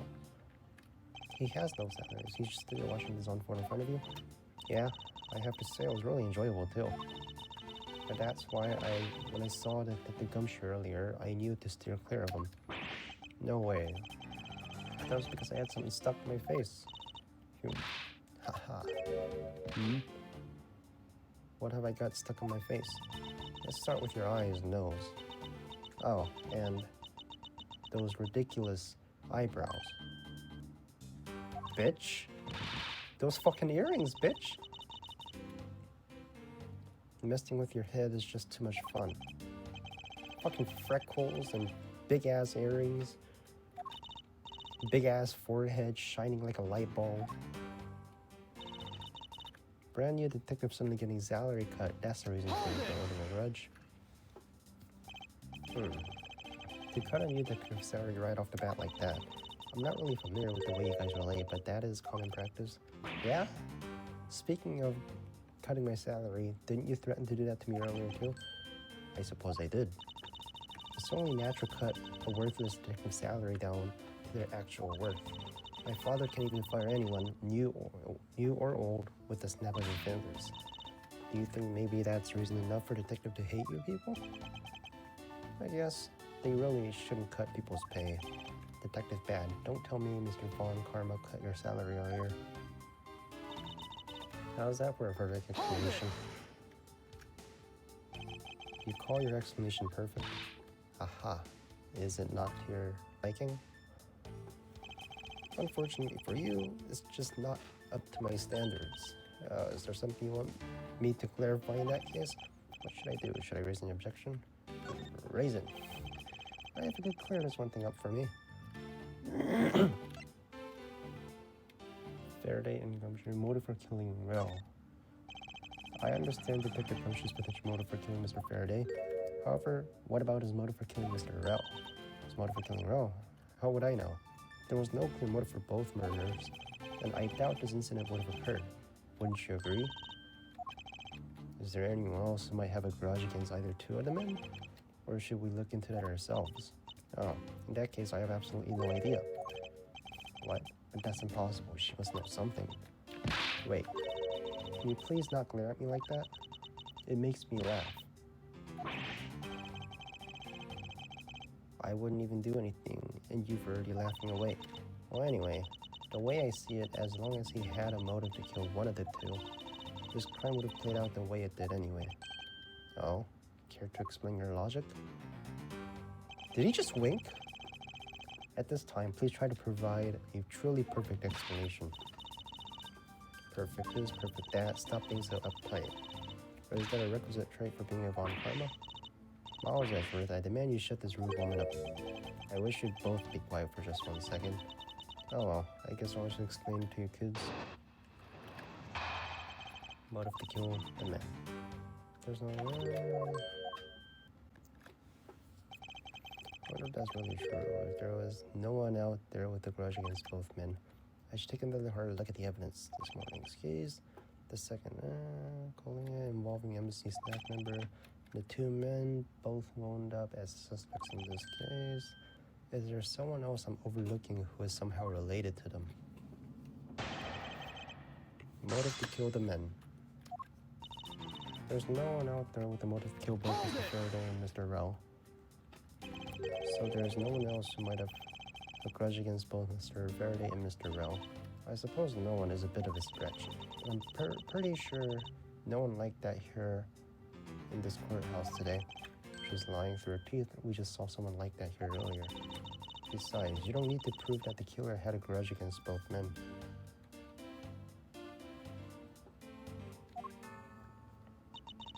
All you really have to establish is that someone had a grudge against one of the two men. Someone with a grudge against one of the two men. In that case, aren't there plenty of other people who fit the bill? Sure. But the only one who played a grudge acted upon it by killing was Detective Gumshoe. Furthermore, Mr. Rel, who happened to be there, became a witness to Mr. Faraday's murder. So you're saying that he was basically silenced? Aren't you glad you managed to avoid the same fate, Your Honor? Why, if you had been the one to witness the blood-covered detective, why? Detective Gumshoe, you would kill even me. What? There's no need for even a second of deliberation. I will hand down my verdict here. Objection! Your Honor, take a look around. We are not in court right now. It would be greatly appreciated if you would stay here with us in reality. Please forgive me. I know not what I do. Hugh. You there, Miss Yu. Hurry up and continue with your testimony. If you fail to do so, I will whip you into shape. Whip her! Please! That's nice. Sounds kind of fun, actually. Anyway, Detective Gumshoe had to erase the witness, Mr. Rel. Therefore, he was killed out of necessity and set up to look like they had killed each other. I didn't do it, pal. No hard feelings, but I don't think you can take the word of a criminal seriously. But I can't even begin to think of ways to set up a crime scene. I suppose you do lack the necessary tactical mind required to do such a thing. Remember, why do you have to kick old man when he's down, pal? You shouldn't put yourself down, detective. You're a big boy. I bet you thought it up all by yourself, right? Yeah, that's right. And I worked real hard at it, too. I think this proves one thing about the detective. He actually has a mental acuity of a worm. I have to admit, her explanation makes sense. However, there is also something she overlooked in her testimony. I should present a piece of evidence and see if I can make her see the truth. There's no one out there with the motive to kill both Mr. Faraday and Mr. Rel. Alright, is there anyone? Is he not guilty? Shadow was the victim. CCU. There's this guy. I don't know who he is. Didn't hear some struggle. Number 2, fountain pen used by the left-handed Faraday. Looks like. Do we know who he is? This guy. He was suspect in the KGA incident.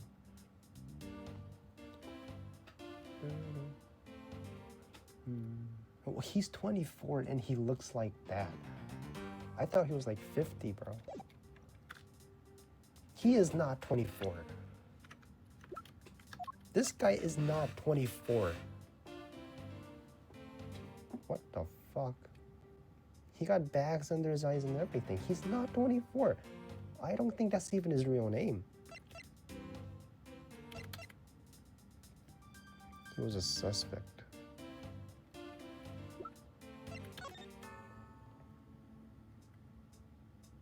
Found not guilty. Shadow was information to smoking room.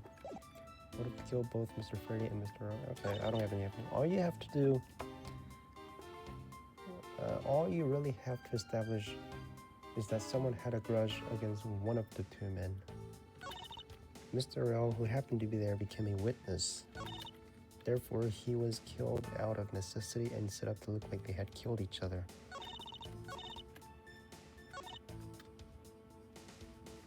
Is there someone with the motive to kill both? Maybe him?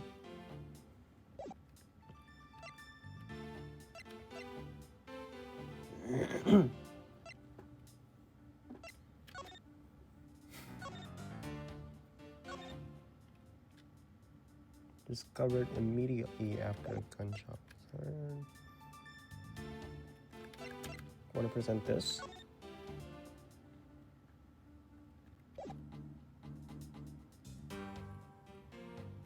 Objection! Oh. There is someone you overlooked in making your statement.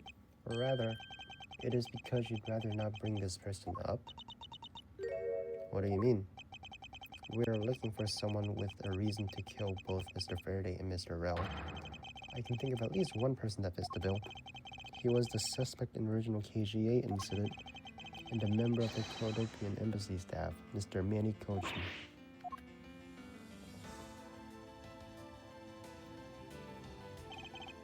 That's right. The very man who came to visit you earlier out in the hallway. But why would he try to kill them? Mr. Faraday? The man who killed the member of the Clodopian embassy staff, Mr. Rell, and the man who was the lead prosecutor of the KGA incident, Mr. Faraday. Are you telling me that Mr. Kochin has no reason at all to kill both of these men? Well, I suppose he might have a reason or two. You covered for me, pal. Maybe you're not such a bad guy after all. I'm not bad. I'm the good guy. I'm the protagonist here. Don't get ahead of yourself. You're still a suspect. Make no mistake about that. The perfect evidence, perfect testimony, these are the only things I wish to hold. But I didn't do it. You will stay under my authority and go investigate Mr. Manny Kochin for me. And remember, I will not be very forgiving should any of this leaks out. You want to investigate Kochin? You'd just be wasting your time. Why is that? Kochin was up in the viewing gallery watching the trial, or so I was told. Every cop in this place has been keeping an eye on the guy since he arrived. The only real suspect we have is still Detective Gumshoe. I suppose so. No way, come on, Detective Dan. You gotta believe me, sir. I really was in that hallway the whole time, sir. I never took a single step into this courtroom, sir. Okay, then are you saying there was someone else who passed through the hallway? No, there was no one else, sir. Then why should I believe he didn't do it? That is one incredibly foolish detective, standing right in front of the crime scene all by himself. It's as good as a confession of guilt. I have to admit it's a bit strange. Most criminals who fabricate some sort of lie to escape their crimes. And if that detective really wanted to prove that he is innocent, you'd think he would at the very least offer up, I spaced out while on duty. Come on, Gumshoe. Time for your interrogation. He didn't do it. Detective done bad.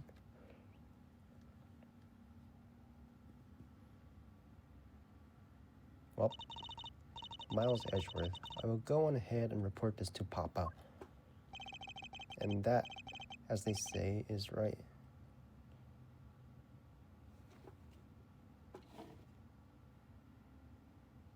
What is this? Smart detection beta allow post.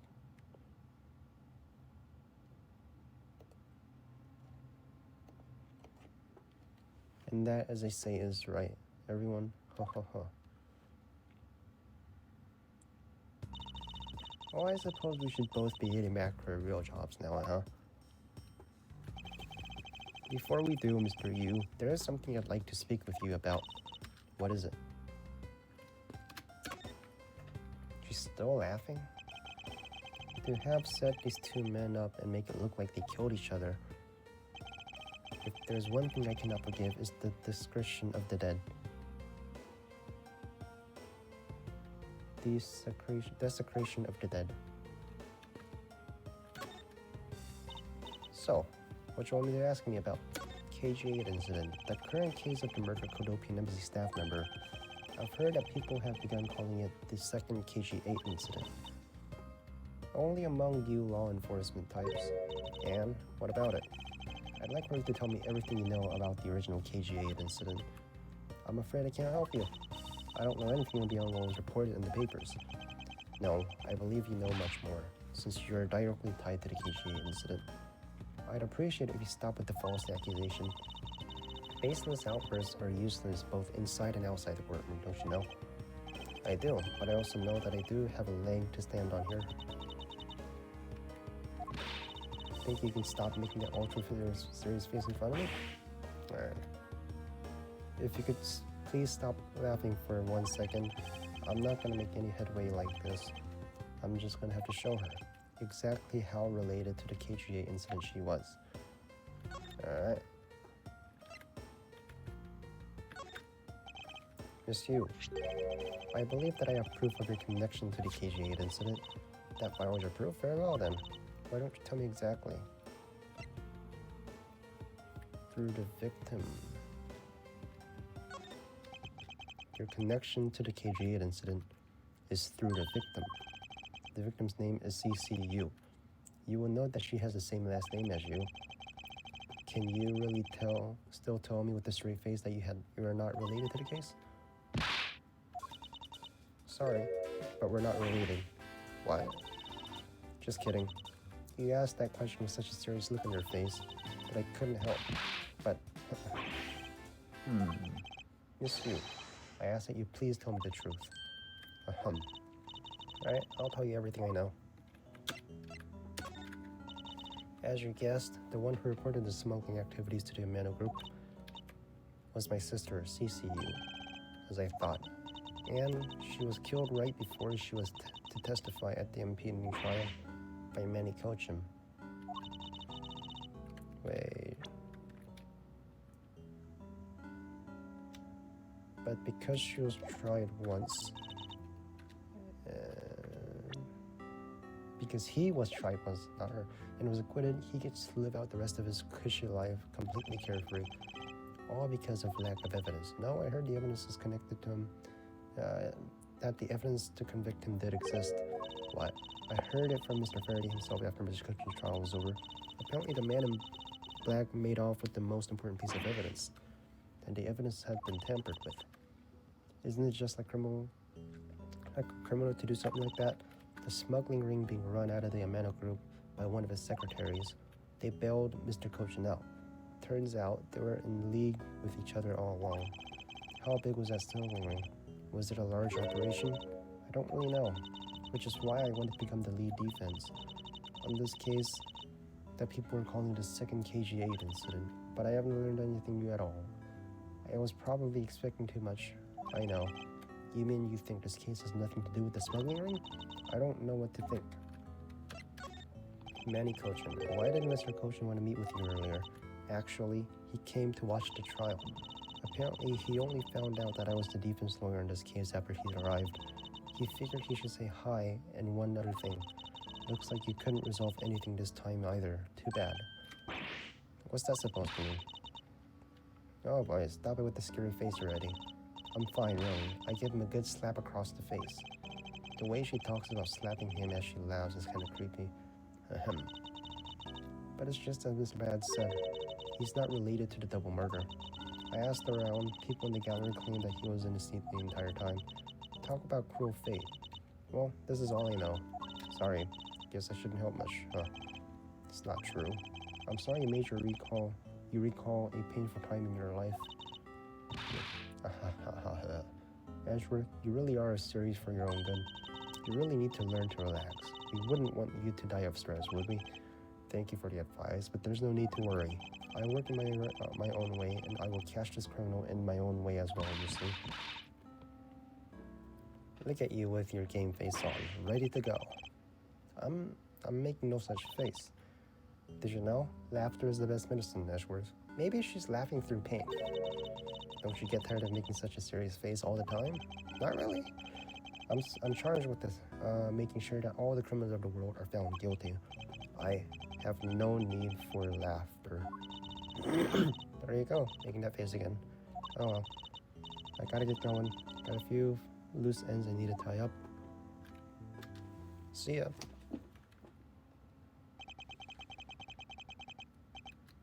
The KG8 incident and this murder investigation. It is my belief that these two cases are related to each other somehow. Plus, that Detective Gumshoe, it's obvious he's lying, even though the lie is hurting his chances. Clearly, this case is far from over, but whether or not Detective is the murderer can only be determined once I've completed my perfect investigation. Mr. Von Karma, I swear to uphold your honorable name, or my name isn't Miles Edgeworth. Right.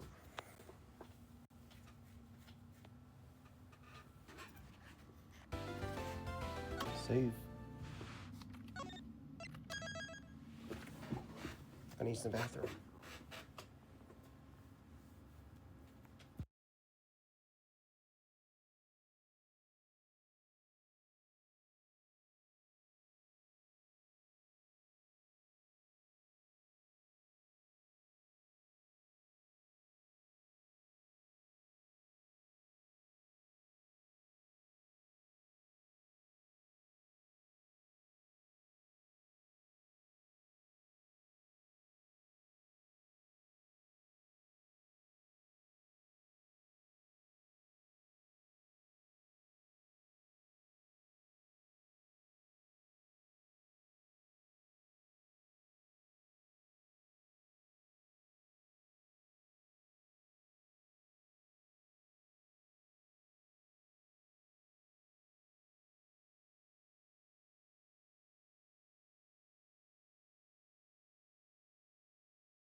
Alright.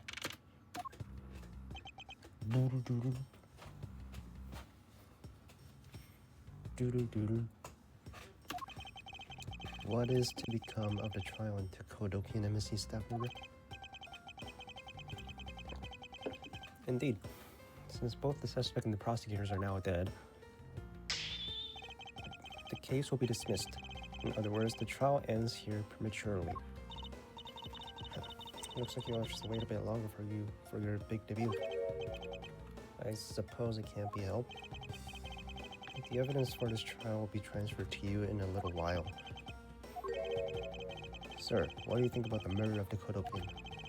And the murder of Mr. Faraday and Mr. Rao? What an outrageous circus it has all become. That Faraday brought it all upon himself with this naivety. Outrageous circus. Right, sir.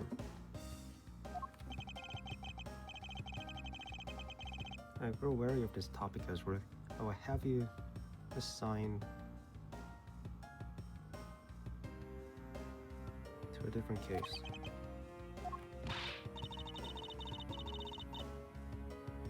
Papa, you'll come and watch my courtroom debut next, won't you?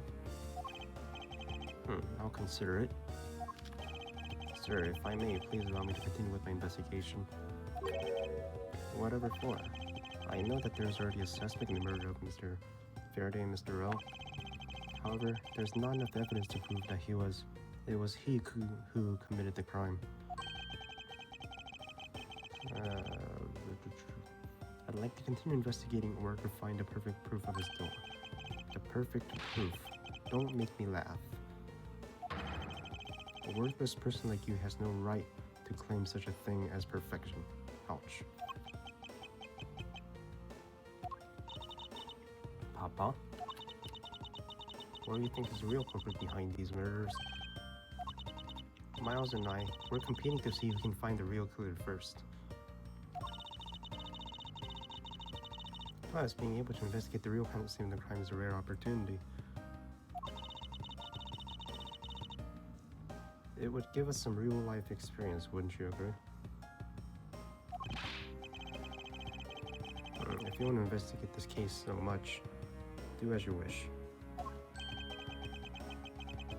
Then you're allowing us to continue? In court, your top priority is a win and a solid investigation of one of the keys to winning. We have to make sure you become recognized as a first-rate prosecutor, don't we? It wouldn't be very interesting otherwise. I'm returning home now. Edgeworth, Francisca, see to it I'm not disturbed. Save the results for your competition. Yes, sir. Of course, Papa. Of course, Papa. Francisca. Thank you. What are you thanking me for? Your logic earlier was built on that Scruffy's detective's lie. That means that competition is still on. Yes, just as you wished. I couldn't let you get off so easily. Now then, let's see how you'll fare on the investigation from here. Now, I know I don't have enough information yet, so my first order of business to question anyone involved in this case. What's he doing? Are you sleeping? What you doing? Sir, nothing to report. He's sleeping. Looks like we have no choice but to report this to Papa. Then, this guard can have fun walking in a walking nightmare after being awakened from his dream. Actually, let's not. I kind of feel sorry for him. Kamju, it wasn't me, I tell you. I didn't do anything wrong. I understand, so let's just calm down, okay, buddy? I doubt I'll get anything useful from the detective while he is this agitated. You? Miss Yu. It's you. And who are you? Wait, you were at the crime scene just now, weren't you? You should be disbarred for not knowing who I am. I am Francisca von Karma, and I am about to become the successor to the family name. About to? I guess that means that for now, you're still just another kid. In which case, it's only natural that I didn't know who you are.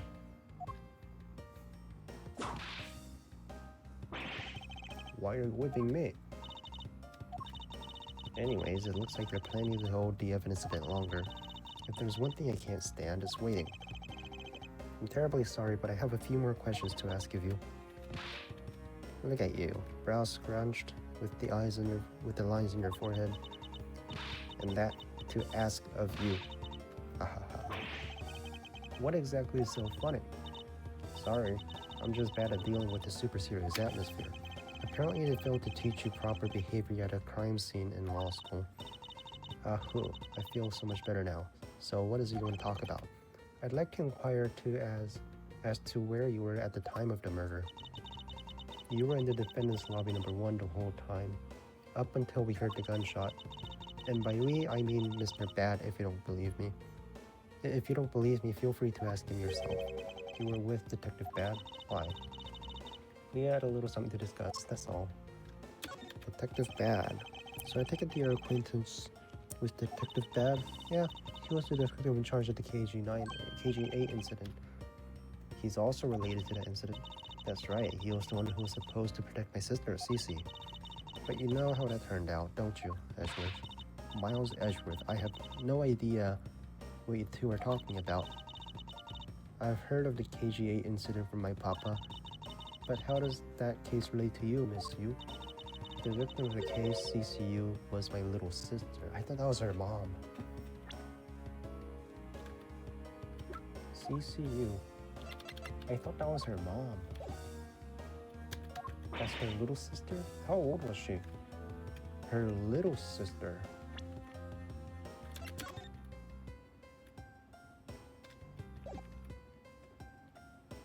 And when was this? How many years ago?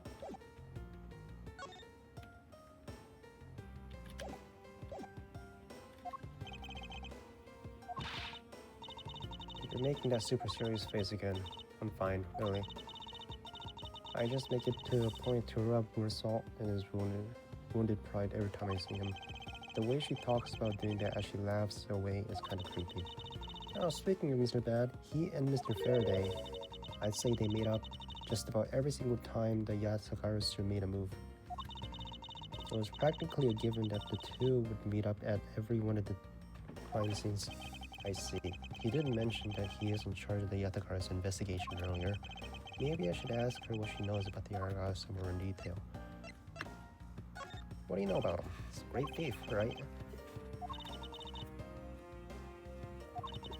I don't really know how much about that character myself, but I do get a lot of consultation requests from companies to defend them.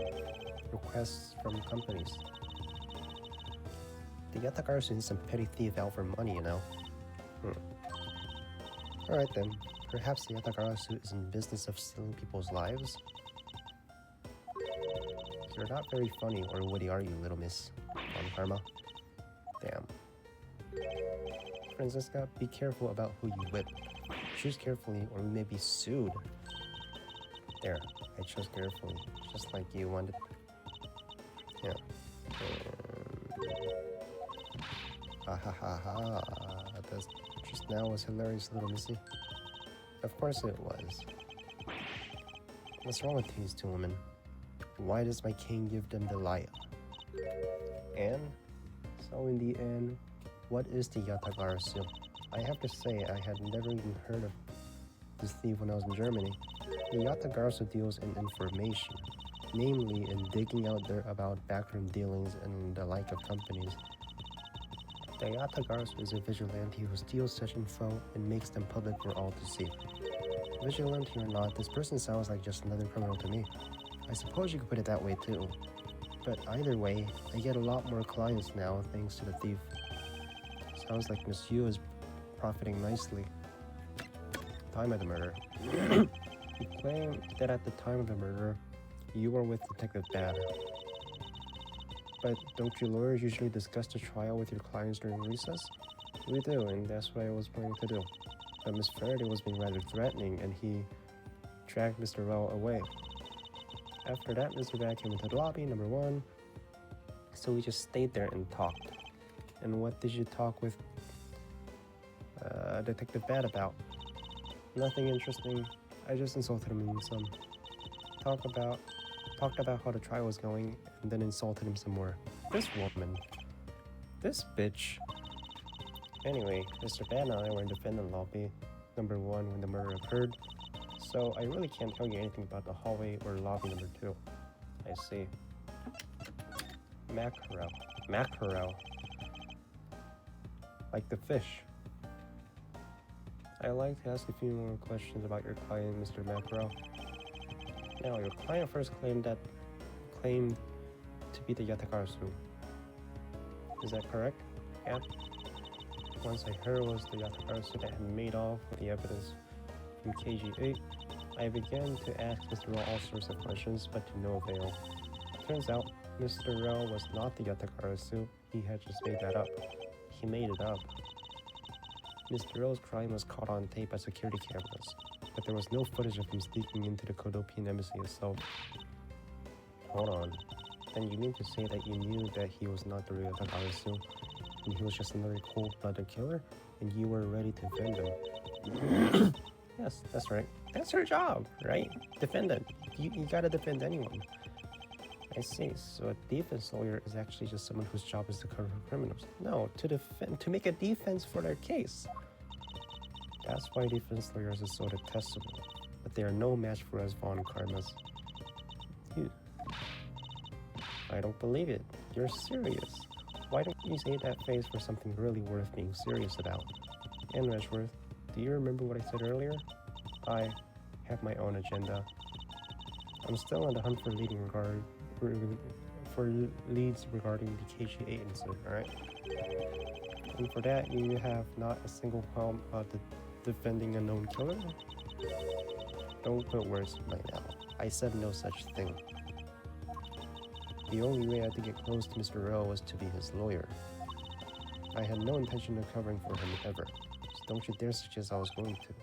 I'm sorry, forgive my rashness. I suppose I gotten all I can out of this view.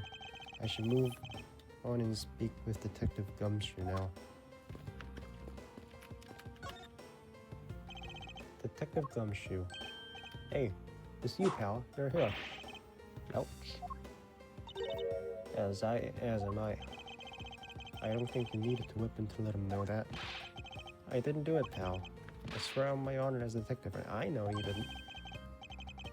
Your words are useless. I placed my trust only in the evidence, detective. Once the investigation is fully over, and should we find out that you are the killer, there will be no mercy to be had for you. Have a heart, pal. But you're not worried, right? After all, you have nothing to worry about if you really are innocent, that is. That's right. Hey, pal. Go and do your perfect investigation and get the real killer for me, will you? I would have done so, even had you not requested me to, detective. Motive. So you Miss Bird had a small meeting last week, did you? And what exactly did you make him so angry? I just asked Detective Bad the same thing myself, pal. Turns out he was mad at me because on my very first day as a detective, I reported in at my usual post inside of the Criminal Affairs Department. By the time I got down to Criminal Affairs, I was really late. And that's when he gave me that huge speech. I remember doing the exact same thing in elementary school. The first day of school, every year, I'd always wind up going to my old classroom. How pathetic. During recess, he claimed to be standing guard in front of the door to lobby number 2 during recess. However, when did you receive the order to do so and from whom? Earlier, at around 3:20 and from Detective Bad, pal. Today's trial took a really crazy turn.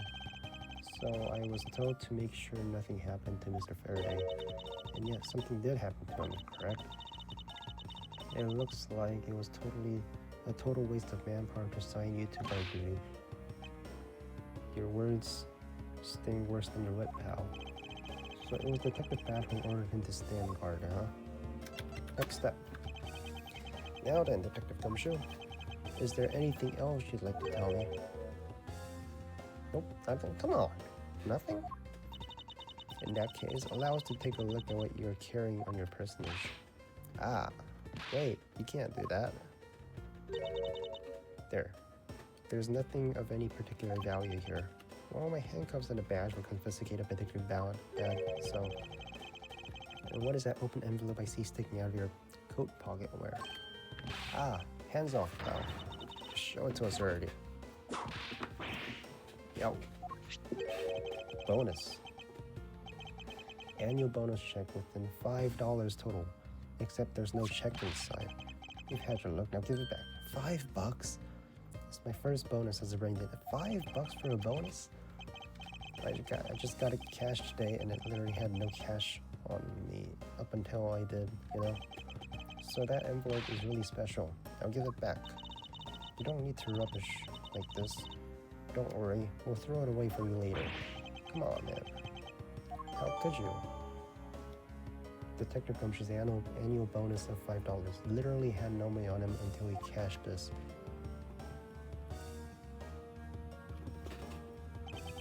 Sup? I'm sorry, but I need to take a moment. Take him for questioning now.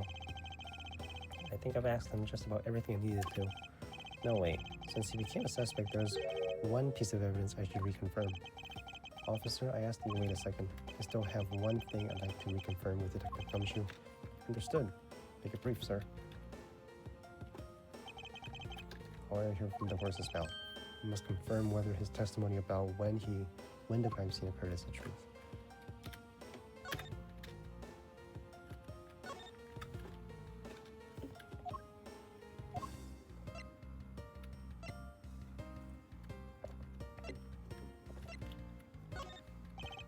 You told me earlier that you heard no sound other than the gunshot on the hallway. Is that correct? Make no mistake about it, pal. Then you're also claiming that no one passed through the hallway either? Is that also correct? Yep, not even a single ant passed through that hallway. Not even a single ant? You do realize that the lie you're telling is only making life more difficult for yourself. Oh, but it's true. I didn't see anyone going through the hallway and I didn't hear anything else, pal. I bet the killer found a way to kill the two guys that's beyond what I can imagine. So he intends to continue telling a ridiculous lie. But why would he do so given the situation he's in? I believe a thorough investigation of the hallway in front of the defendant lobby is in order.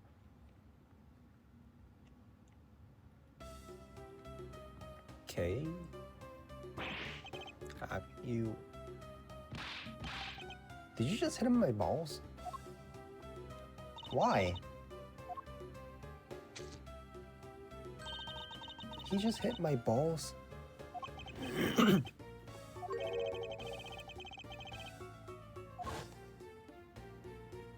Okay. Oops. That's exactly what... And you give me a kick in the balls? Kids can sometimes be so cruel. It looks like she dropped something. Swiss roll dropped by mysterious young girl says courthouse special on it. Maybe we should arrest her. I think she was giving it to me. No? No, she actually dropped it. I believe some sort of punishment may need to be dealt the next time we meet. I believe I've asked all I could, but I don't need to man now, Detective Bad and the judge. We have to confirm who's correct, the judge or the scruff face, right? I suppose we should inspect the hallway in front of lobby number 2 next, then. I suppose we head on over, Francisca?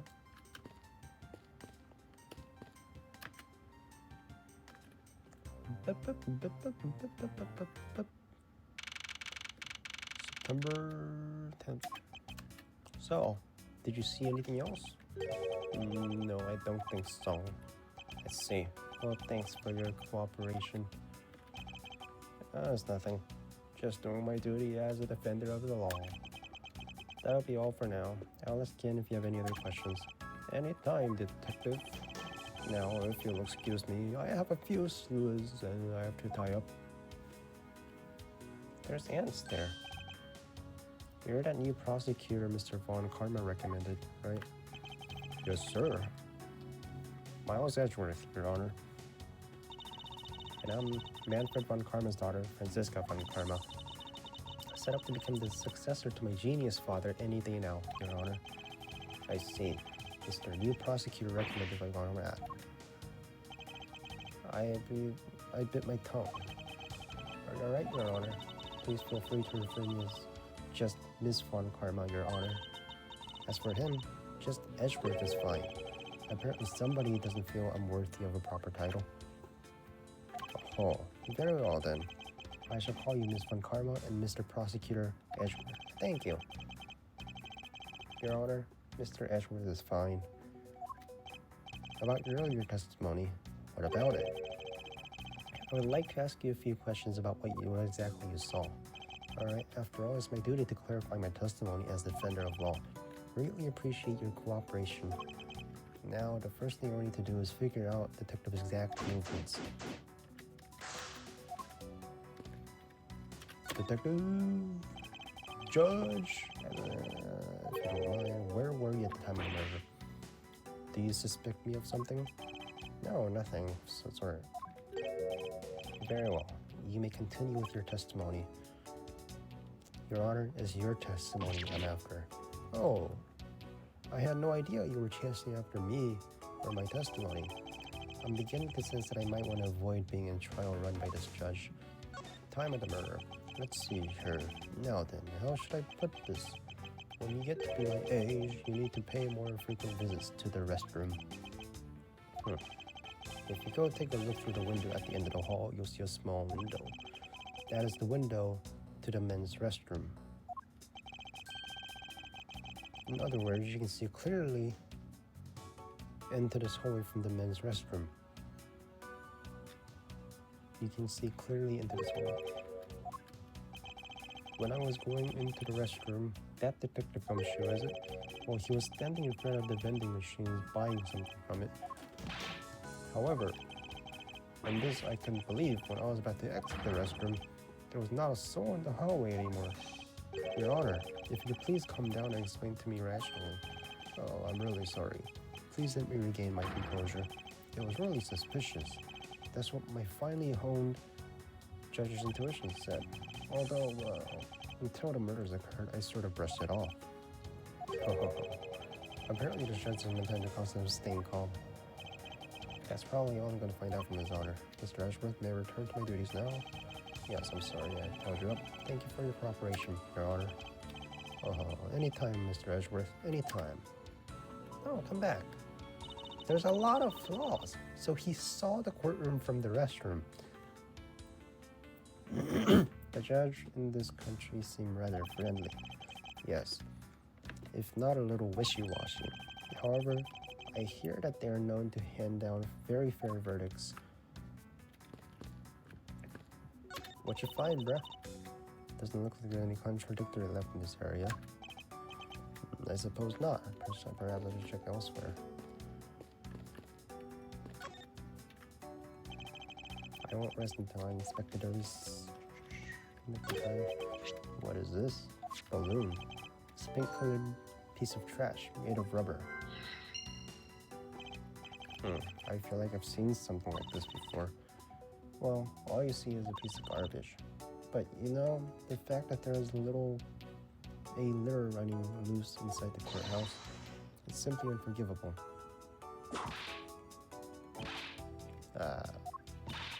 Rubbish belongs in a rubbish bin.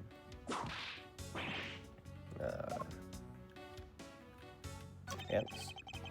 Hard at work carrying their food home. It's a marvel they can pick up something such comparatively large objects their size. Well, if you want to carry that almighty Von Karma name and not be squished under it, you'd better work extra hard just like these ants. Same goes for you, Franziska. It's the restroom. So that window on the other side belongs to the men's restroom. I can't see it. At your height, I'm not surprised. Shorty. I guess short people have feelings too. Cactus. What's the matter? I pricked myself on one of these cactus needles. I didn't think the needles in this thing would be so sharp. Well, what you expect? Can you imagine how bad it would be if you were hit on the head by one of these? Anyway, this cactus seems to be unrelated. Do you really think so? Because I believe that this cactus sitting on this windowsill is completely related.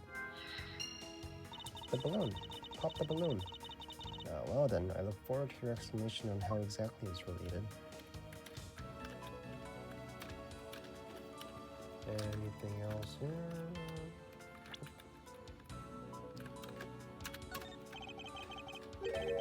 The dirt on this bench smells like some sort of sweet substance. I can't believe there's someone going around dirtying the courthouse. Hold it! What a shame. Calm down, Francisca. I'll take a good look. Doesn't this smudge look kind of like a handprint to you? Suppose it could be.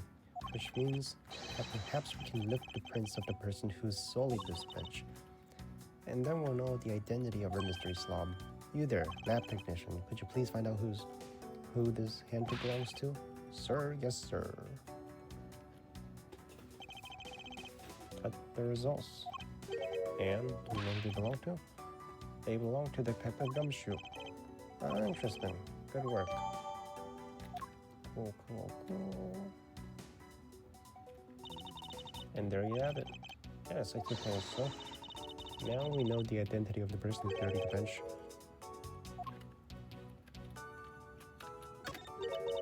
What are these black speckles? Ants? That detective, he claims not have seen a single ant slip by him, and yet there's a whole hill of them. Why are you hitting me for? As a replacement for that pathetic detective. Perhaps I should add this detection to the detective's growing lab tab of pay cuts. Anyways, I wonder what the ants are eating. From the look and sweet smell of it, pieces of cake and chocolate from a Swiss roll. Miles Edgeworth, the courthouse is to be kept pristine at all times. Oh, it wasn't me that I dropped the food on the ground. The courthouse must be kept clean. You clean it then, bitch.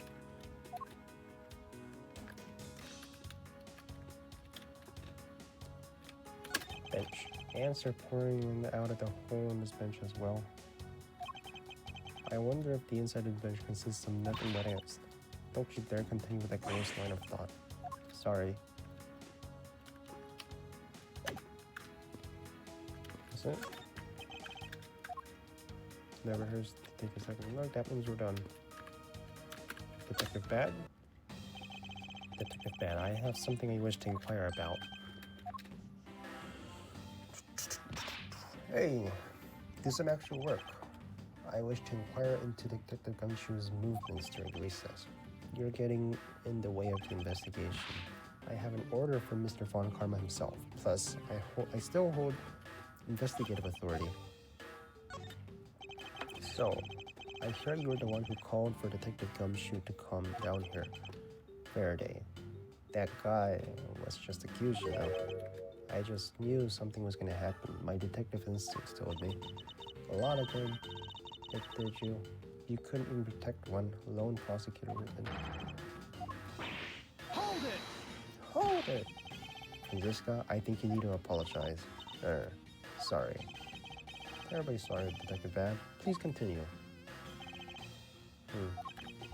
I used the phone in the first floor and called the precinct. I told them to send somebody over, and that detective's the one that showed up. And only upon his arrival did you set Detective Gumshoe to stand guard, Detective Bad. Yeah, I waited for him on the first floor. After we got here, we came up to the defendant lobbies together.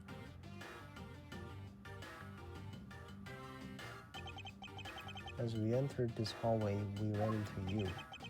She told us that Faraday was really mad, and that he dragged Rel off to lobby number 2 to have a word or something, and that Faraday has said to not let anyone interrupt them. So what choice did I have? All I could do was to tell the big lug to stand guard outside. Around what time did all of this take place? Let's see, I think it was about 30 minutes before I heard the gunshot. After giving the big lug his assignment, he never left the hallway, not once. Huh? And how could you make such a claim? One of the guards out in this floor's main lobby swore to me he didn't. If the detective never left the hallway, then where did he disappear off to? That's simple. He must have gone into lobby number 2 just as I suspected. You and I, we were in lobby number 1 next door. The only one without an alibi is Gumshoe. It would seem that I am still missing some key pieces of information. You also heard the gunshot, did you not? Yeah. Heard it when I was in defendant lobby number 1. That's why I came running towards lobby number 2 together with you. How much time elapsed between you hearing the gunshot and your arrival on the scene? Less than a minute. What were your movements upon hearing the gunshot? I grabbed the big lug, who was just walking around, and raced into lobby number 2, and that's when we discovered the bodies in that order. That makes you discover of the crime scene. Wait, let me just reread that.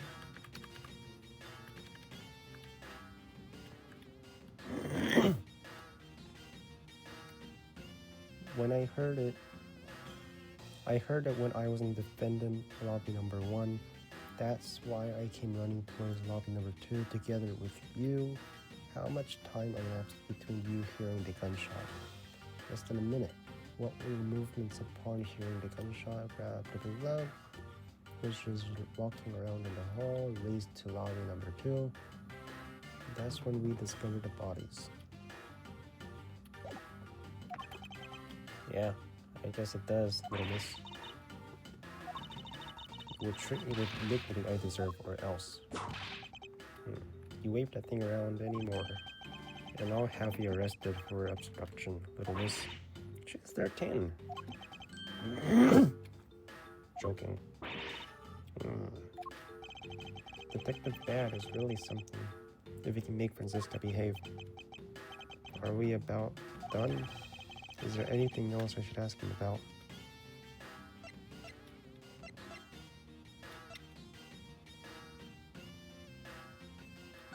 Lacey heard it.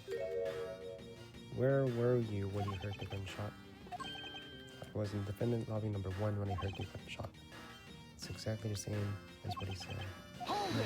Hold it. The situation. I'd like to know a little more about the circumstances under which you heard the gunshot. Lobby number 1, you, nothing else to add. Well, his testimony certainly corroborates with what you said. I already asked him. Time he heard the gunshot? It was around the end of the recess, and the trial was about to start again. He was supposed to make time for himself to transfer the weapons he was holding, but I got a sense he wasn't going to show up for the handoff. So I figured I should go get him, or he could. Just as I thought, that bang, the sound of gunshot hit my eardrums. So heard the gunshot right before the trial was about to restart, huh? Are we done yet? I don't have any time to waste. Come on, all you're doing is standing in front of this door doing nothing. I get the sense that he is somewhat investigating this crime scene, rather that he is keeping us under surveillance. But to what end? Detective Bad, may I ask you to cooperate with us a bit longer? I don't have anything else to say. The two of you, you guys, you are the ones who said you wanted to investigate in the first place. Fine then, be obstinate. We'll just do as we please. Come on, Miles. You may no longer be willing to help us. However, may I ask for the forensic science cooperation? Do as you like.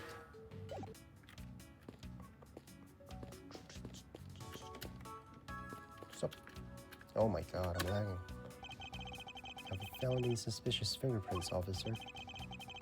Nope, just the fingerprints of those involved at the case. I guess we all know the players in this case then, huh? It would appear that way, but I have a nagging feeling we're missing something, and I suspect that what we're missing is hiding right here in this crime scene.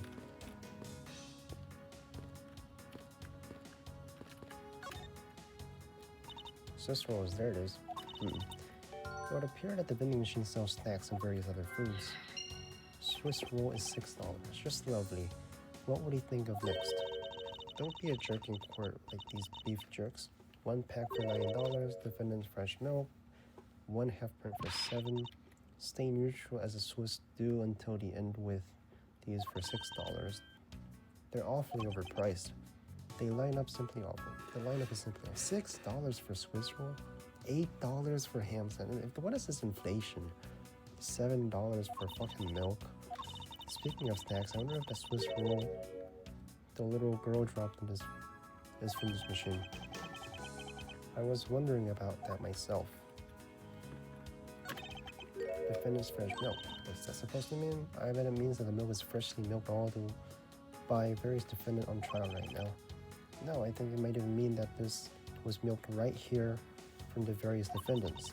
Miles Edgeworth, you can't possibly be serious. Of course not. There's the thing. That's the one. Suppose this means that one should eat these during a recess. We can't eat during our trial. So I suppose the only thing you can eat is now. I wouldn't mind if you wanted to eat one now. They come in packs of 2 after all. We're in the middle of an investigation. I don't have $6 on me. If you want, we can pool our money and buy a pack together. If I have to split with you, I don't want it. But it's $6. Shouldn't that be added? Right, everything else is irrelevant. Let's just check it. Objection! Hot dog for 7. Objection! What? Overruled. Oh. Limited time specials.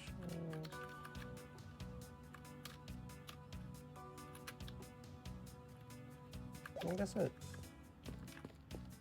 Anything else, actually? I already checked it. Alright, so we're done here.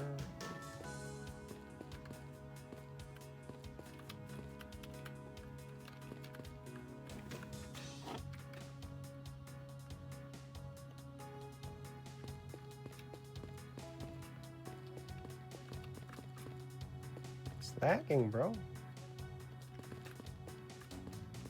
Fire extinguisher. There are no signs that this fire extinguisher is used in the crime. If you could tell from a distance what you're using the time, let's not rush absolute use.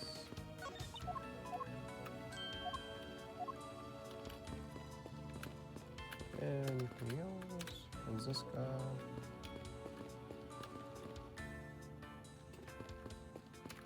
Hey, you got anything? I think there's a $5 bill back there. Come on, just a little bit more. Is there no one else working this crime scene in the total? Right, there seems to be a single person we can deem useful here. He said $5?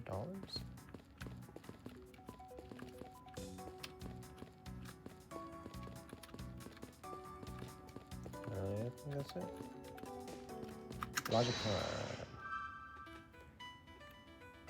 Swiss roll crumbs, logging 2, vending machine, window cactus. Where's the balloon? Pop. Pop, poppity pop.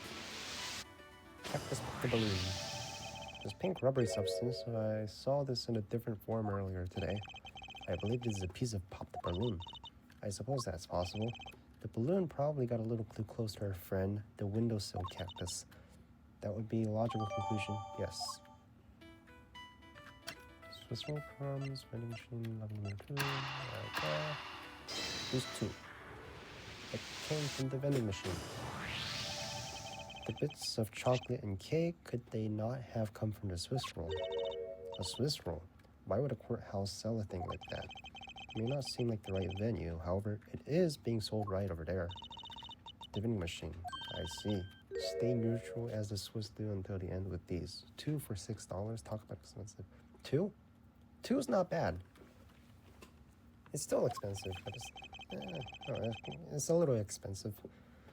Leaving the fact that it's on the expensive side aside, the fact that the cake crumbs and chocolate bits were found in this hallway suggests that they came from a Swiss roll that was purchased from this machine. I think I have a pretty clear picture of what happened here now. Naturally, after all, I'm here, aren't I? Detective Gumshoe must have sat on this bench as he ate a Swiss roll. As he ate, he dropped it on the floor and slowly the bench. How could he have not cleaned up after himself? How utterly despicable. Don't you dare whip me again.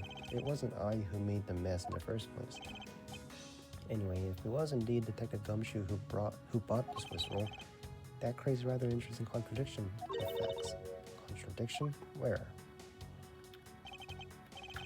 I think another look at the special courthouse vending machine is in order. Contradiction. There's 2, right?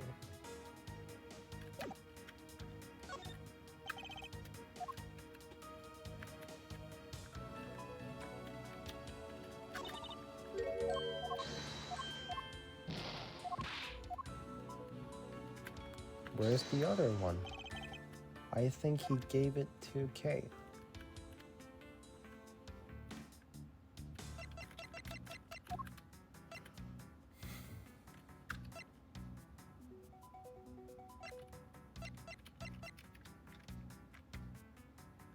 This one. Eureka! What do you mean? He gave one to K. That's the thing she dropped.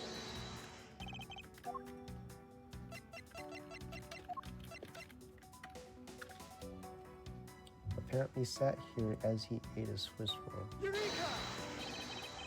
What do you mean, man? There should be one. Do not anger me with the future.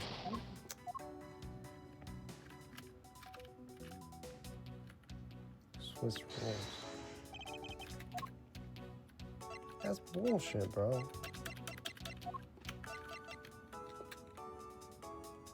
He heard a gunshot. He literally had no money. Okay. How did he get the dollar? About Detective Gumshoe's finances, he said that until this morning, he didn't have a single penny on his personage. Just how poor this guy is. Bonus really was only $5. Then he should not have been able to purchase this pack of Swiss rolls.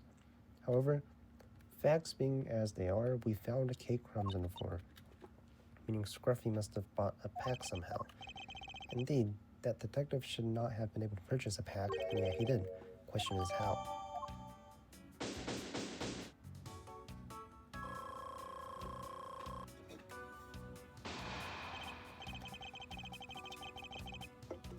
The girl, Kay. We gave her the dollar, alright? And then they worked together and they gave each other a Swiss roll. Yep, the firm grass won't happen. Well, I do too. Alright, Francisco, would you care to share what conclusion you've come to? Why should I do that? We're still in the middle of competition, you know? We should be checking to see if your conclusions are wrong first, so you go ahead. It's almost cute that she's going this far to ensure that she wins. Almost. But first, we need to pay His Honor a visit to correct his testimony.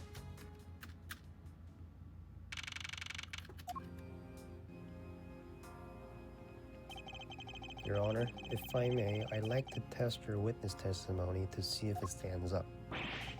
Do you doubt me? Am I your new suspect? In a sense, I suppose you could say that.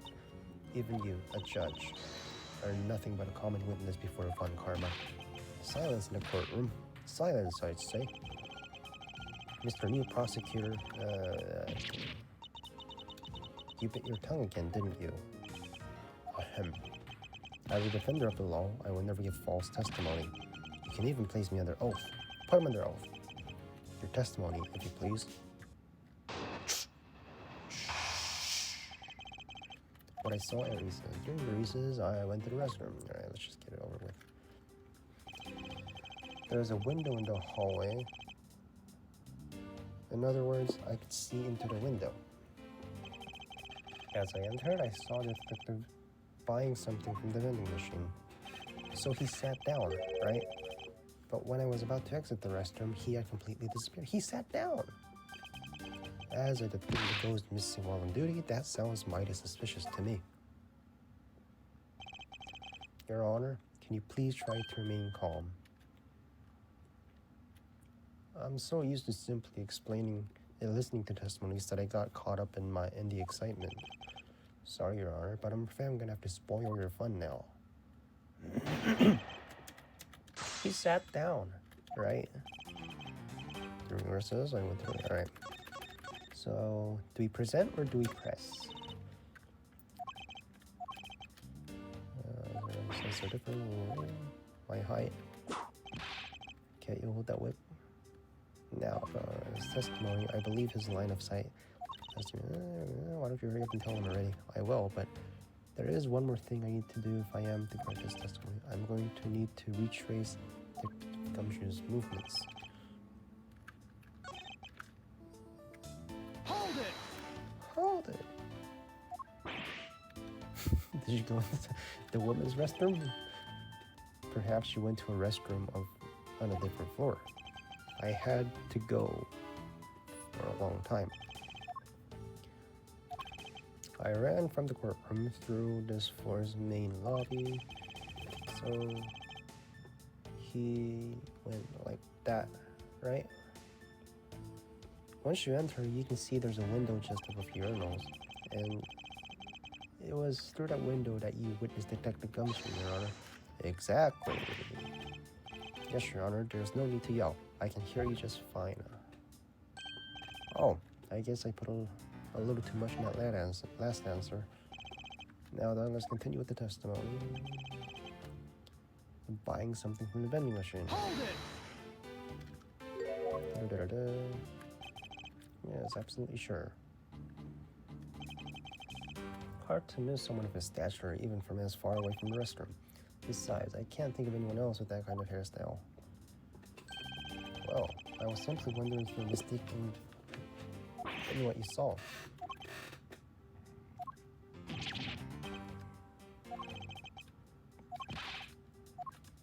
I am not mistaken as what I saw.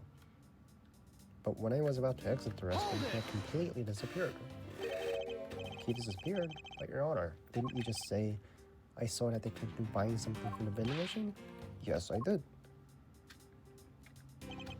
The restroom window looks over the courtyard right into the hallway, but just as I was to exit, took another look, and there was no one in sight. Must have gone into the crime scene. Lobby number 2. At that point, so he looked into the hallway from the restroom and courtyard, did he? Detective that was missing while on duty, that sounds mighty suspicious to me. Hold it! Your Honor, I ask that you remain calm. No, I'm certainly calm. Perfectly calm. You're being anything but perfectly calm. It appears that His Honor could not have been mistaken in what he saw. I suppose so, given his line of sight. However,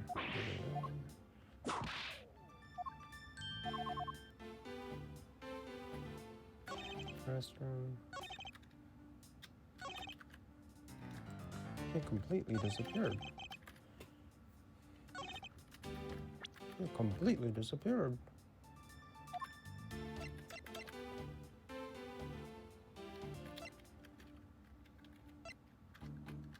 He completely disappeared. He just sat down. What was that finger for? And don't you know it's rude to shout objection while someone is giving testimony? If you truly are a man of law, then you must always be vigilant. For example, I never let an opportunity to shout objection pass me by. Miles Edgeworth, it is one thing to be passionate about your job, but this is real life. This is what some people may say is the pot calling the kettle black. Your Honor, I wonder if you might take a look at this for me. What is that filth? How dare someone dirty the hallway bench like that? Who is the culprit? That party is hereby found guilty of uncleanliness.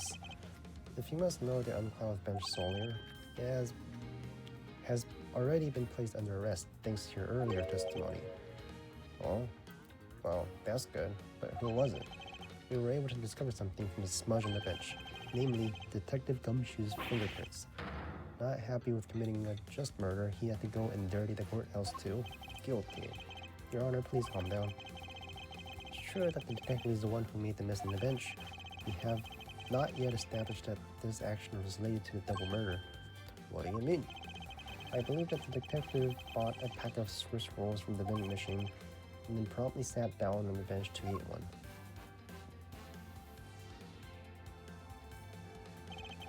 The cake crumbs and pieces of chocolate on the floor under the bench, and Detective Gumshoe's fingerprints prove my conclusion to be true. Oh, but I still don't understand. Is this whole thing related to how I couldn't see him as I was leaving the restroom? Indeed. The window in the hallway was built rather high up into the wall, at around a grown adult's chest height. As evidence, I submit that Franziska herself was unable to see out that window. Her show was too short.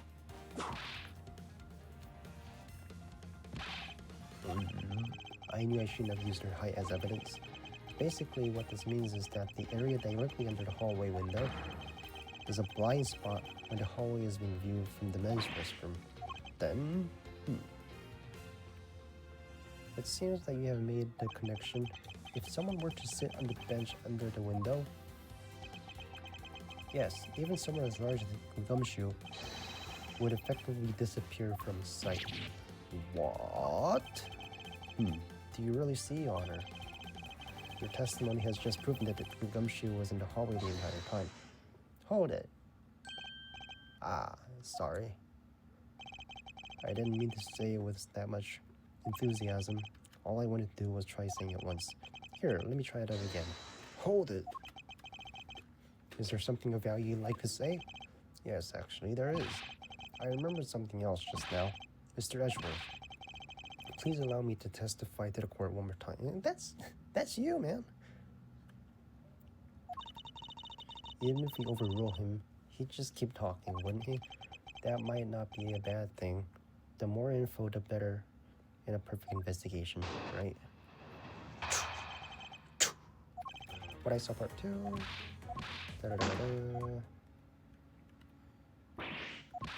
What was that for? That's the testimony of someone who judges the crimes of others.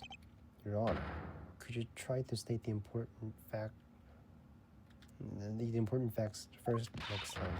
I agree. Before you go around judging others, you should learn to judge your own words.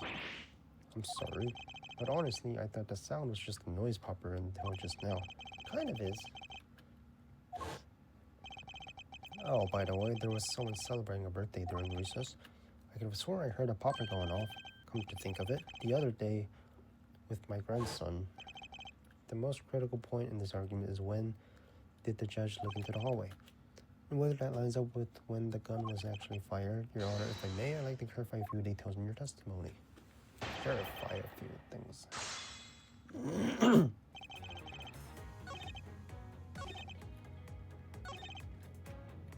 Loud bang. Your Honor, about what you just said. I know. Bang. Went the gunshot.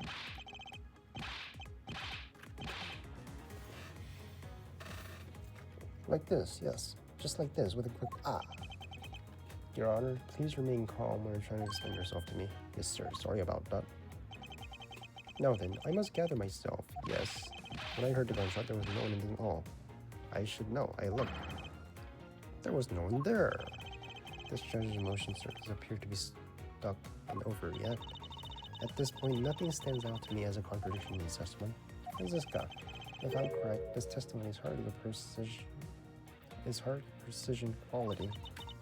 I know that, and that's why I said at this point. I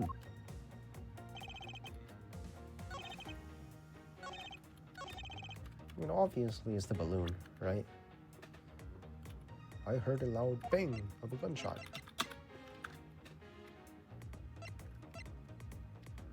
Objection! You know I'm right. It's the balloon that popped. Like, what the fuck, man? Hold it! Alright, let's just press.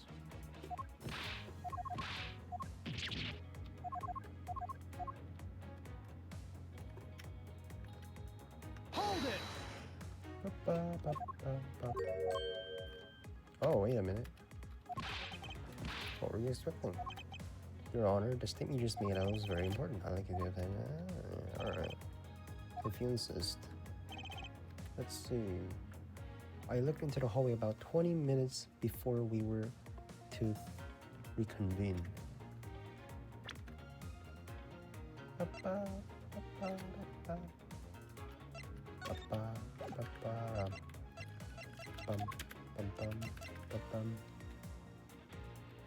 Before the trial was about to start again.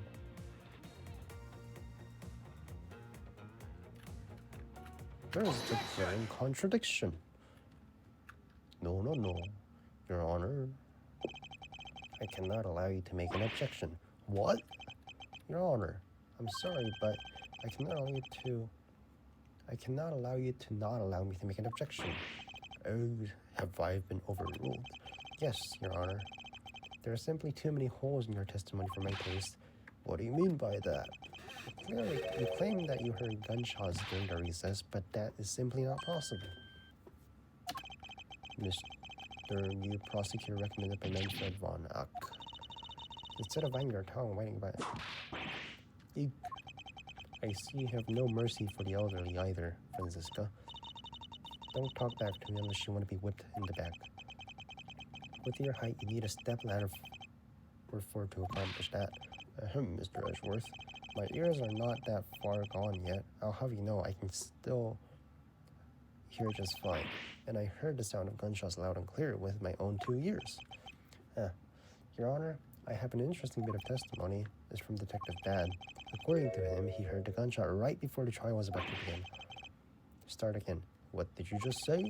Your Honor, you just said that you heard the gunshots 20 minutes before we were to reconvene. How do you explain this glaring contradiction? Can't be. Unfortunately, that is the truth. But I've heard it clear as day. Bang! The loud sound of a gunshot. Sound of a gunshot. We keep returning to this point of contradiction. Connection. And that piece of evidence, I always did wonder why I found it right in. However, now I understand what that gunshot to the judge.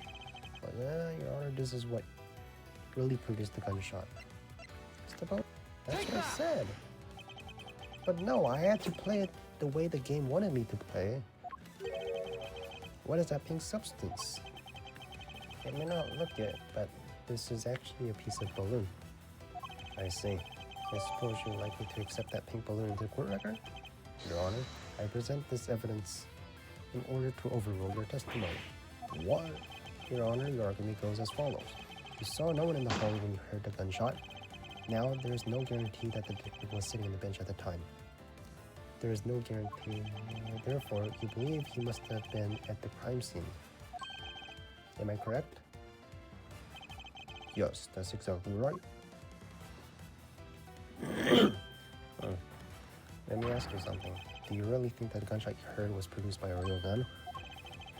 I think I've said enough that even you can figure out the rest on your own. Your Honor, you were fooled by the popping of this balloon into thinking it was a gunshot. What manner of trigger is this? That was a good effort to put forth, Miles Edgeworth. But if that was me, I'd have wrapped this thing up before the judge was even testified. Care to elaborate on how one ends something before it even begins?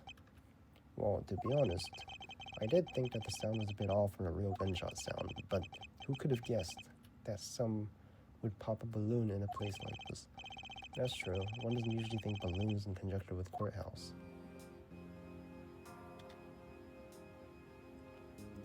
I want to recording. With that said, the balloon the girl was holding explains everything.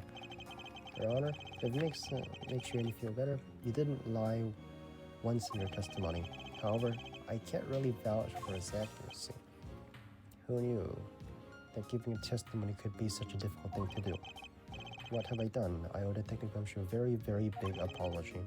I'll see to myself that he relays. Alright, we're done, right? Wait. There are a few things I have yet to resolve about what happened in the hallway.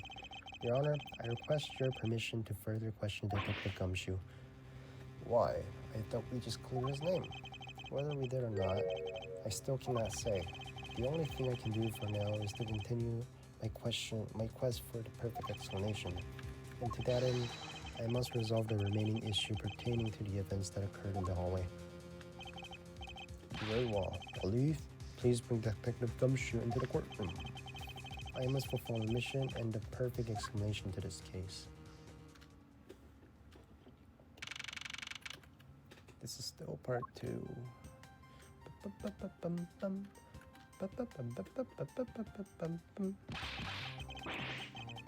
Time for my trial already? I didn't do it. I know. No, you won't. I'll be the judge of that. No. I'm the judge around here. And I'll be the judge of that. Everyone's the judge. Why can't you guys be a little less judgmental? Yes, well, speaking of hastily judgments, Detective Gumshoe, I'm afraid I must apologize for an error in judgment on my part. Your Honor, I don't believe you should apologize just yet. You have yet to prove he is completely innocent of his crime. I guess so. What are you guys talking about? In any case, I'd like you to testify to your actions while you were on duty. guard duty, and please remember, you are not on trial. This is all part of the investigation. As such, you may still be found innocent. However, if you give false testimony, you get whipped, like you did just now. My whip will object loud and clear. If you're found lying, you'll be held indefinitely. Understood? Gotcha, pal. Looking back on the state of the crime scene and the judge's testimony, it's obvious that Detective Gumshoe is wrong. If he can't break his lie, then we may never get a break in this case. While I was on duty, I came down here to this quarantine. As soon as I got here, he ordered me to stand guard in front of lobby 2. From that time until I heard a gunshot, I was in the hallway.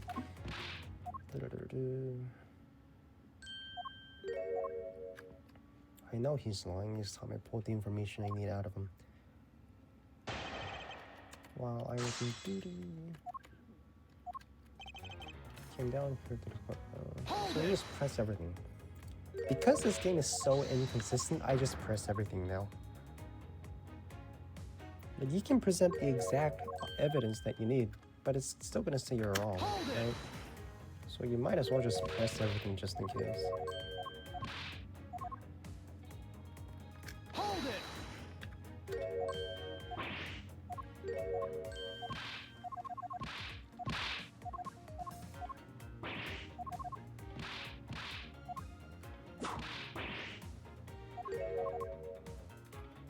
Wait, what did I say just now? And until I heard the gunshot, I didn't take a single step away from the door.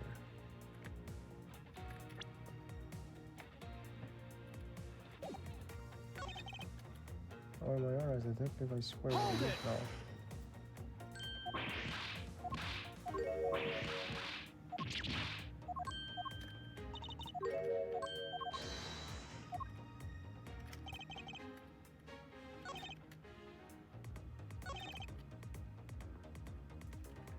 I didn't take a single step away from lobby number 2's door.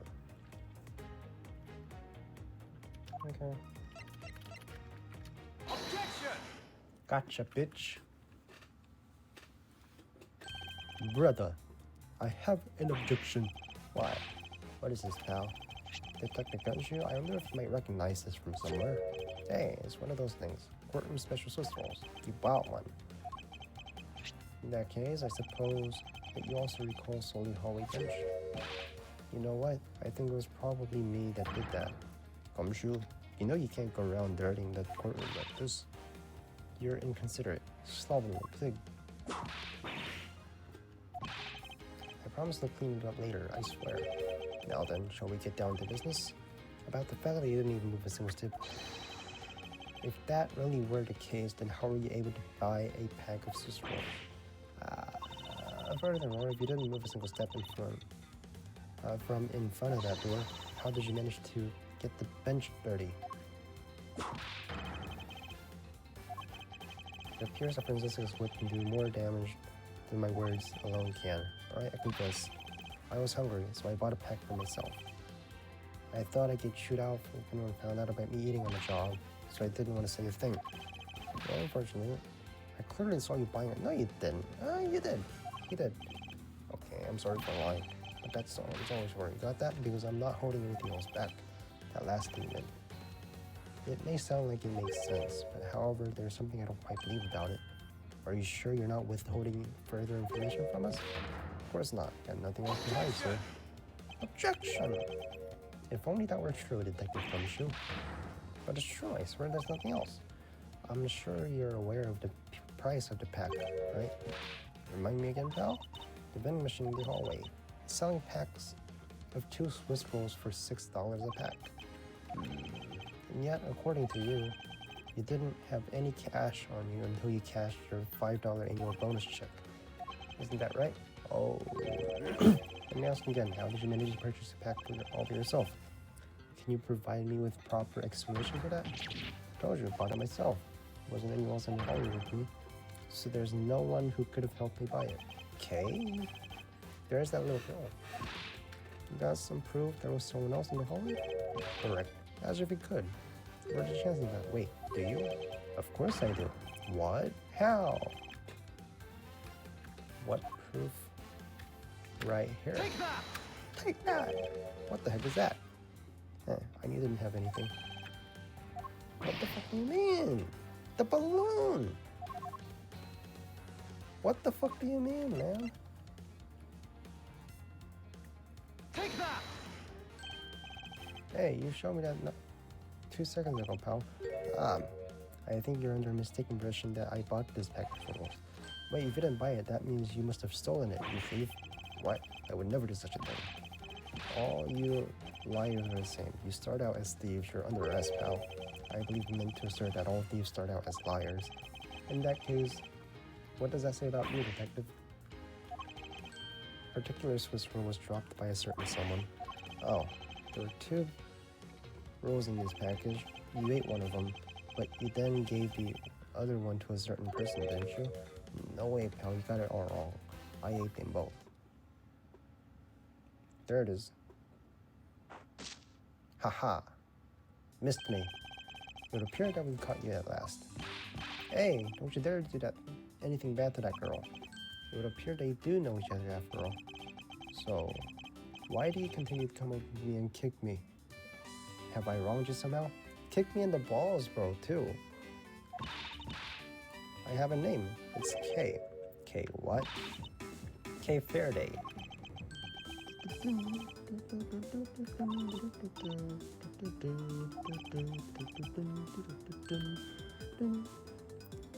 Good little girls don't kick other people in the balls, especially not hard enough to leave a big nasty bruise like the way it is. It's not a bruise, it's the kick in the balls. Then you shouldn't have put Gummy under arrest, mister. Gummy? My guess is that she's talking about Detective Gumshoe. What a cute nickname you've given him. Gummy didn't do anything wrong. Okay, it appears that I will need to speak with her in a bit more detail. Right. Alright. Okay. Hiss. Hiss. She's like a stray cat. I wonder if I should feed her something. You should feed her this. Take that! Take that! Okay, I promise to give to see if you calm down. Oh, Swiss roll. It really belongs to you though, doesn't it? Yeah. Saving for Daddy. Oh, he's dead now. Kinda dead. Oh my. Your father, he's... don't you say another word, pal. She doesn't know yet. Thanks for watching out for me, Gummy. But I already know about Daddy. I overheard the guards talking about how he's not here anymore. I'm sorry. I'm sorry I couldn't protect him. Okay. I'm not gonna cry. You're crying. I see the tears. Oh. Cry. It's alright. Let it all out. Your father just passed away, after all. I myself was involved in a case at this courthouse when I was a young child.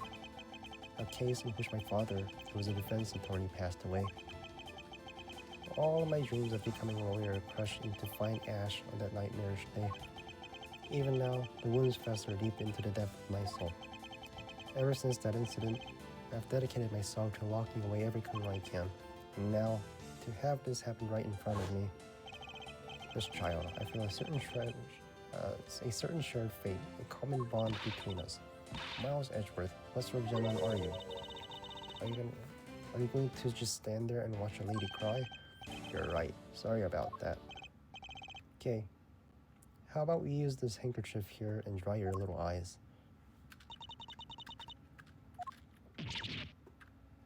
What? My craven. Don't blow your nose on that. I feel better now, thanks. That's it? She's okay now? Okay, are you going to be alright? Yep, I'm already alright. Somehow, I highly doubt that, but I'm not going to push it. I promised that I'd never cry in front of a stranger. You just did though. And you're a good kid, aren't you, kid? You always keep your promises, right? That's right. Even if I can't see Daddy anymore, I'm going to keep all my promises. You're a brave girl, okay? You're a very good child for keeping promises you made to your papa. I'll even testify that you didn't cry just for you. Thanks, lady. It's nothing. I'm only telling the truth after all. It would appear that because her father was a respected prosecutor, Franziska is sympathetic to Kay's feelings. Okay, what kind of person is your father? He's a hero of justice. His job was to catch all the bad people in the world. So to you, a prosecutor is a hero of justice. I suppose we're in a sense as we're the ones who seek guilty verdicts for criminals. Plus, you know what? Whenever I came to the courthouse, Daddy would buy me my absolute favorite treat, Swiss rolls. I want to be a hero of justice someday, just like Daddy. So I've been working really hard. I see. And what have you been working hard on? I've been working hard to keep all the promises Daddy and I made together. Promise notebook. May I take a look inside, Kay? Sure. It appears to be an exchange diary of some sort between father and daughter. Since a sense of kind man he was, this little notebook might come in handy later. Thank you for showing it to me, Kay. I'm gonna try. Okay, I'm a detective who catches the bad people, right? That makes me a hero too. She's like, whatever, man. Yeah, aren't I, Kay? What is with the two of them? Hand down verdicts of justice, so that makes me a hero too. Yes, and thanks to your also hero testimony, you almost painted the detective as a vile criminal and sent him to jail. Whip him. Come on, man. Where's your whip? Whip him. Kagami's not a bad man, okay? Poor judge, you've been treated like a vile criminal rather than a hero of justice. It appears that you and Detective Gumshoe are good friends, Kay? Yeah, friends. In that case, would you mind telling me a little more about him? Wait, what is this evidence I just got, though? Never take things from a stranger, never go anywhere with a stranger. Always greet people with a smile, even people you know. Never cry in front of strangers. Always try your hardest to learn about things you don't understand. That is job is to make sure everyone follows the rules, okay? Be a good girl and promise that, and you'll keep your promise to me, right? Love, Daddy. I was on my way to see Daddy when I saw Gummy standing there. He was standing in the hallway staring really hard at the vending machine, so I said hi. When was this? Before everything got crazy. How long were the two of you together?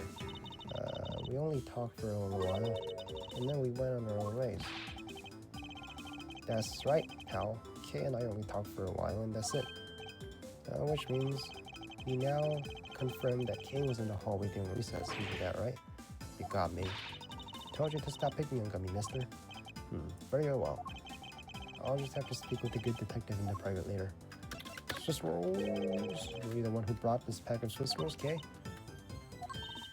I didn't really have a lot of money, and I somehow made $1 out of all the pennies and quarters I had. And that still wasn't enough, and I really wanted one. Come to think of it, she did come and ask me to exchange a handful of change for $1, and that's when you came to ask me to change your money, right? Thanks a bunch for doing that, mister. Sure. But let me ask you, even with that $1, you still didn't have enough. That's why, hey, if you bully Kay anymore, I'm gonna have to, what's wrong with sharing the money? Need I remind you that you're the one already under arrest? Yeah. I sense that Kay is gonna be less than forthcoming with this question. Sorry about your roughly thing. Well, now that it's positively drenched in your nasal moves, nah. Don't worry, Kay, I have a spare. So here, you can have this one. But Daddy said, never take things. It's a handkerchief. It's one of the promises you made to your promise notebook, right? Yeah, let's see. Right here on this page. Never go anywhere, never take things from a stranger. Well, she broke those 2 rules. Alright then, I'm not giving this to you. I'm merely allowing you to borrow it. And you take it home, wash it nice and clean, and then give it back to me next time we meet. Okay? She never said I couldn't borrow things from strangers.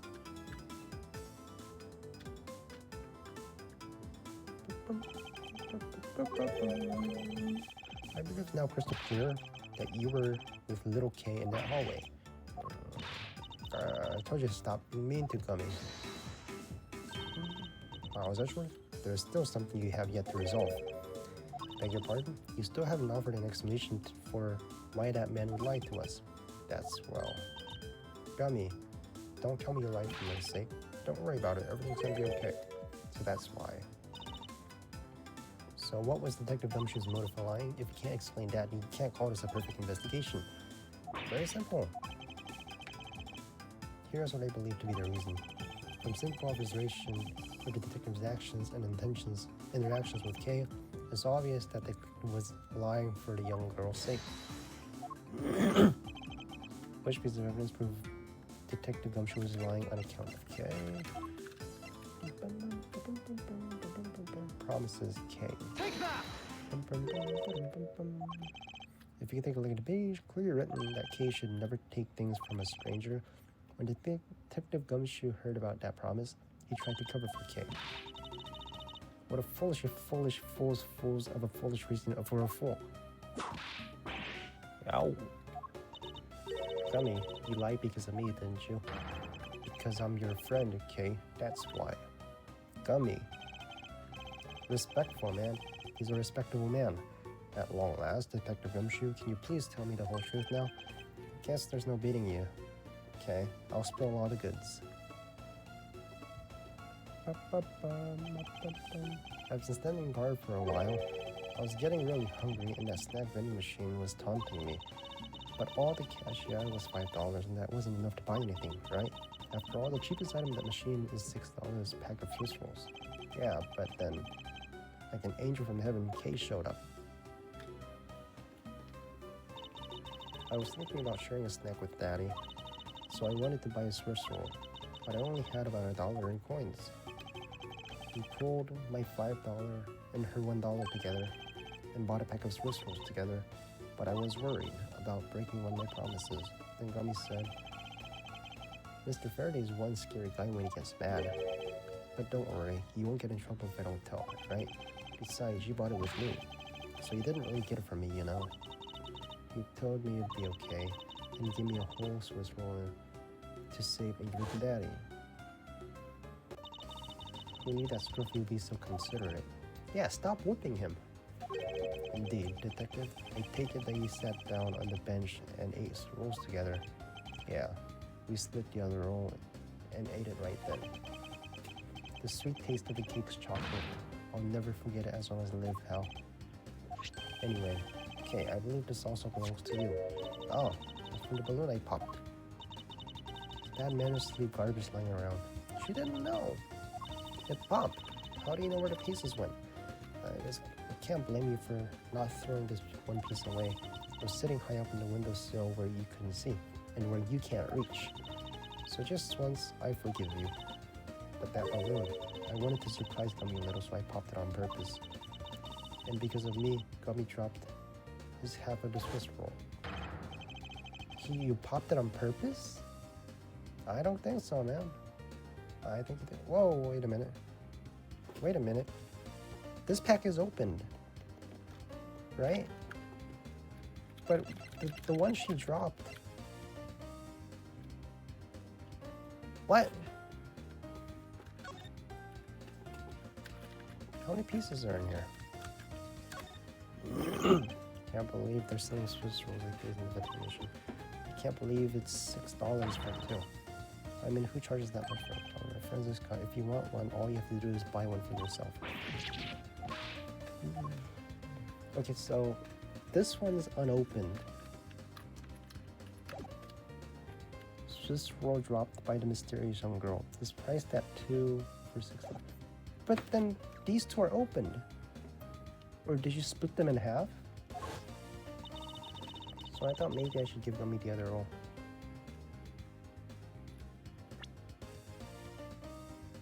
Did you split it in half? All you have to do is buy one for yourself. I'm working right now. Your idea of working is vastly different.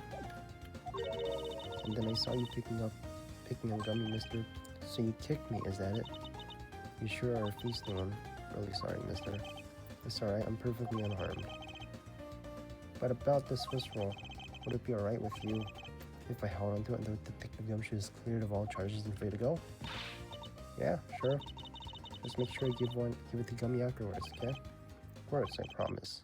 Now then, I believe we have proven beyond a shadow of a doubt that Detective Gumshoe was in the hallway for the entire duration of his duty, which undeniably proves that Detective Gumshoe could not have committed the double murder. Objection.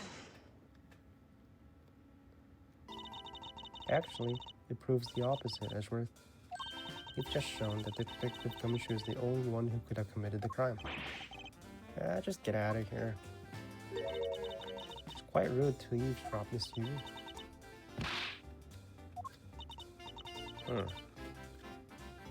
I'm getting lectured on manners by a girl with a penchant for whipping people. What? How dare you talk back with such insolence? You're wrong, lady. Gummy's not a bad guy. What do we have here? What is this child doing here in the courthouse? Olive, please take this child away.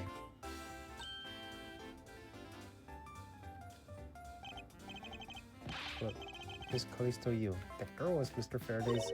I know, so what? You think that just because she's the victim's daughter, she gets to just run wild all around the crime scene? I think it's actually quite dangerous for her to speak nothing of getting underfoot. I suppose you're right. However, as long as we're in agreement on that point, let's get back to the real issue at hand. Now then, Detective, you were in front of the door to lock number 2 the entire time. Yeah, but you see, isn't it obvious that it can only be the detective? He's the only person who could have gone into the lobby number 2. I have no counter-argument to that. Don't worry, I already put up the necessary paperwork for his formal arrest. But the investigation is far from over. That's right, I was going to speak with you about that. Don't you think it's reckless to talk to the suspect out in the open without a guard? I suppose it is. Well, as someone with more experience in law than you, allow me to share something. Always keep a good eye on a criminal, or you may regret what comes of your negligence. Miles, I can't believe you're letting this woman lecture me like this. This is unforgivable. As a disciple of Von Karma. Down, Tigress. Now then, I'll be looking forward to the results of your investigation. So, back to square one. Actually, this is our last chance. I can tell you that if we fail to solve this case, Detective Gumshoe will be formally charged under all of the circumstantial evidence. This investigation is not over yet. There's still one location we have yet to inspect. It's where Detective Bat and Ms. Yu were at the time of the crime, lobby number 1. Alright. Save.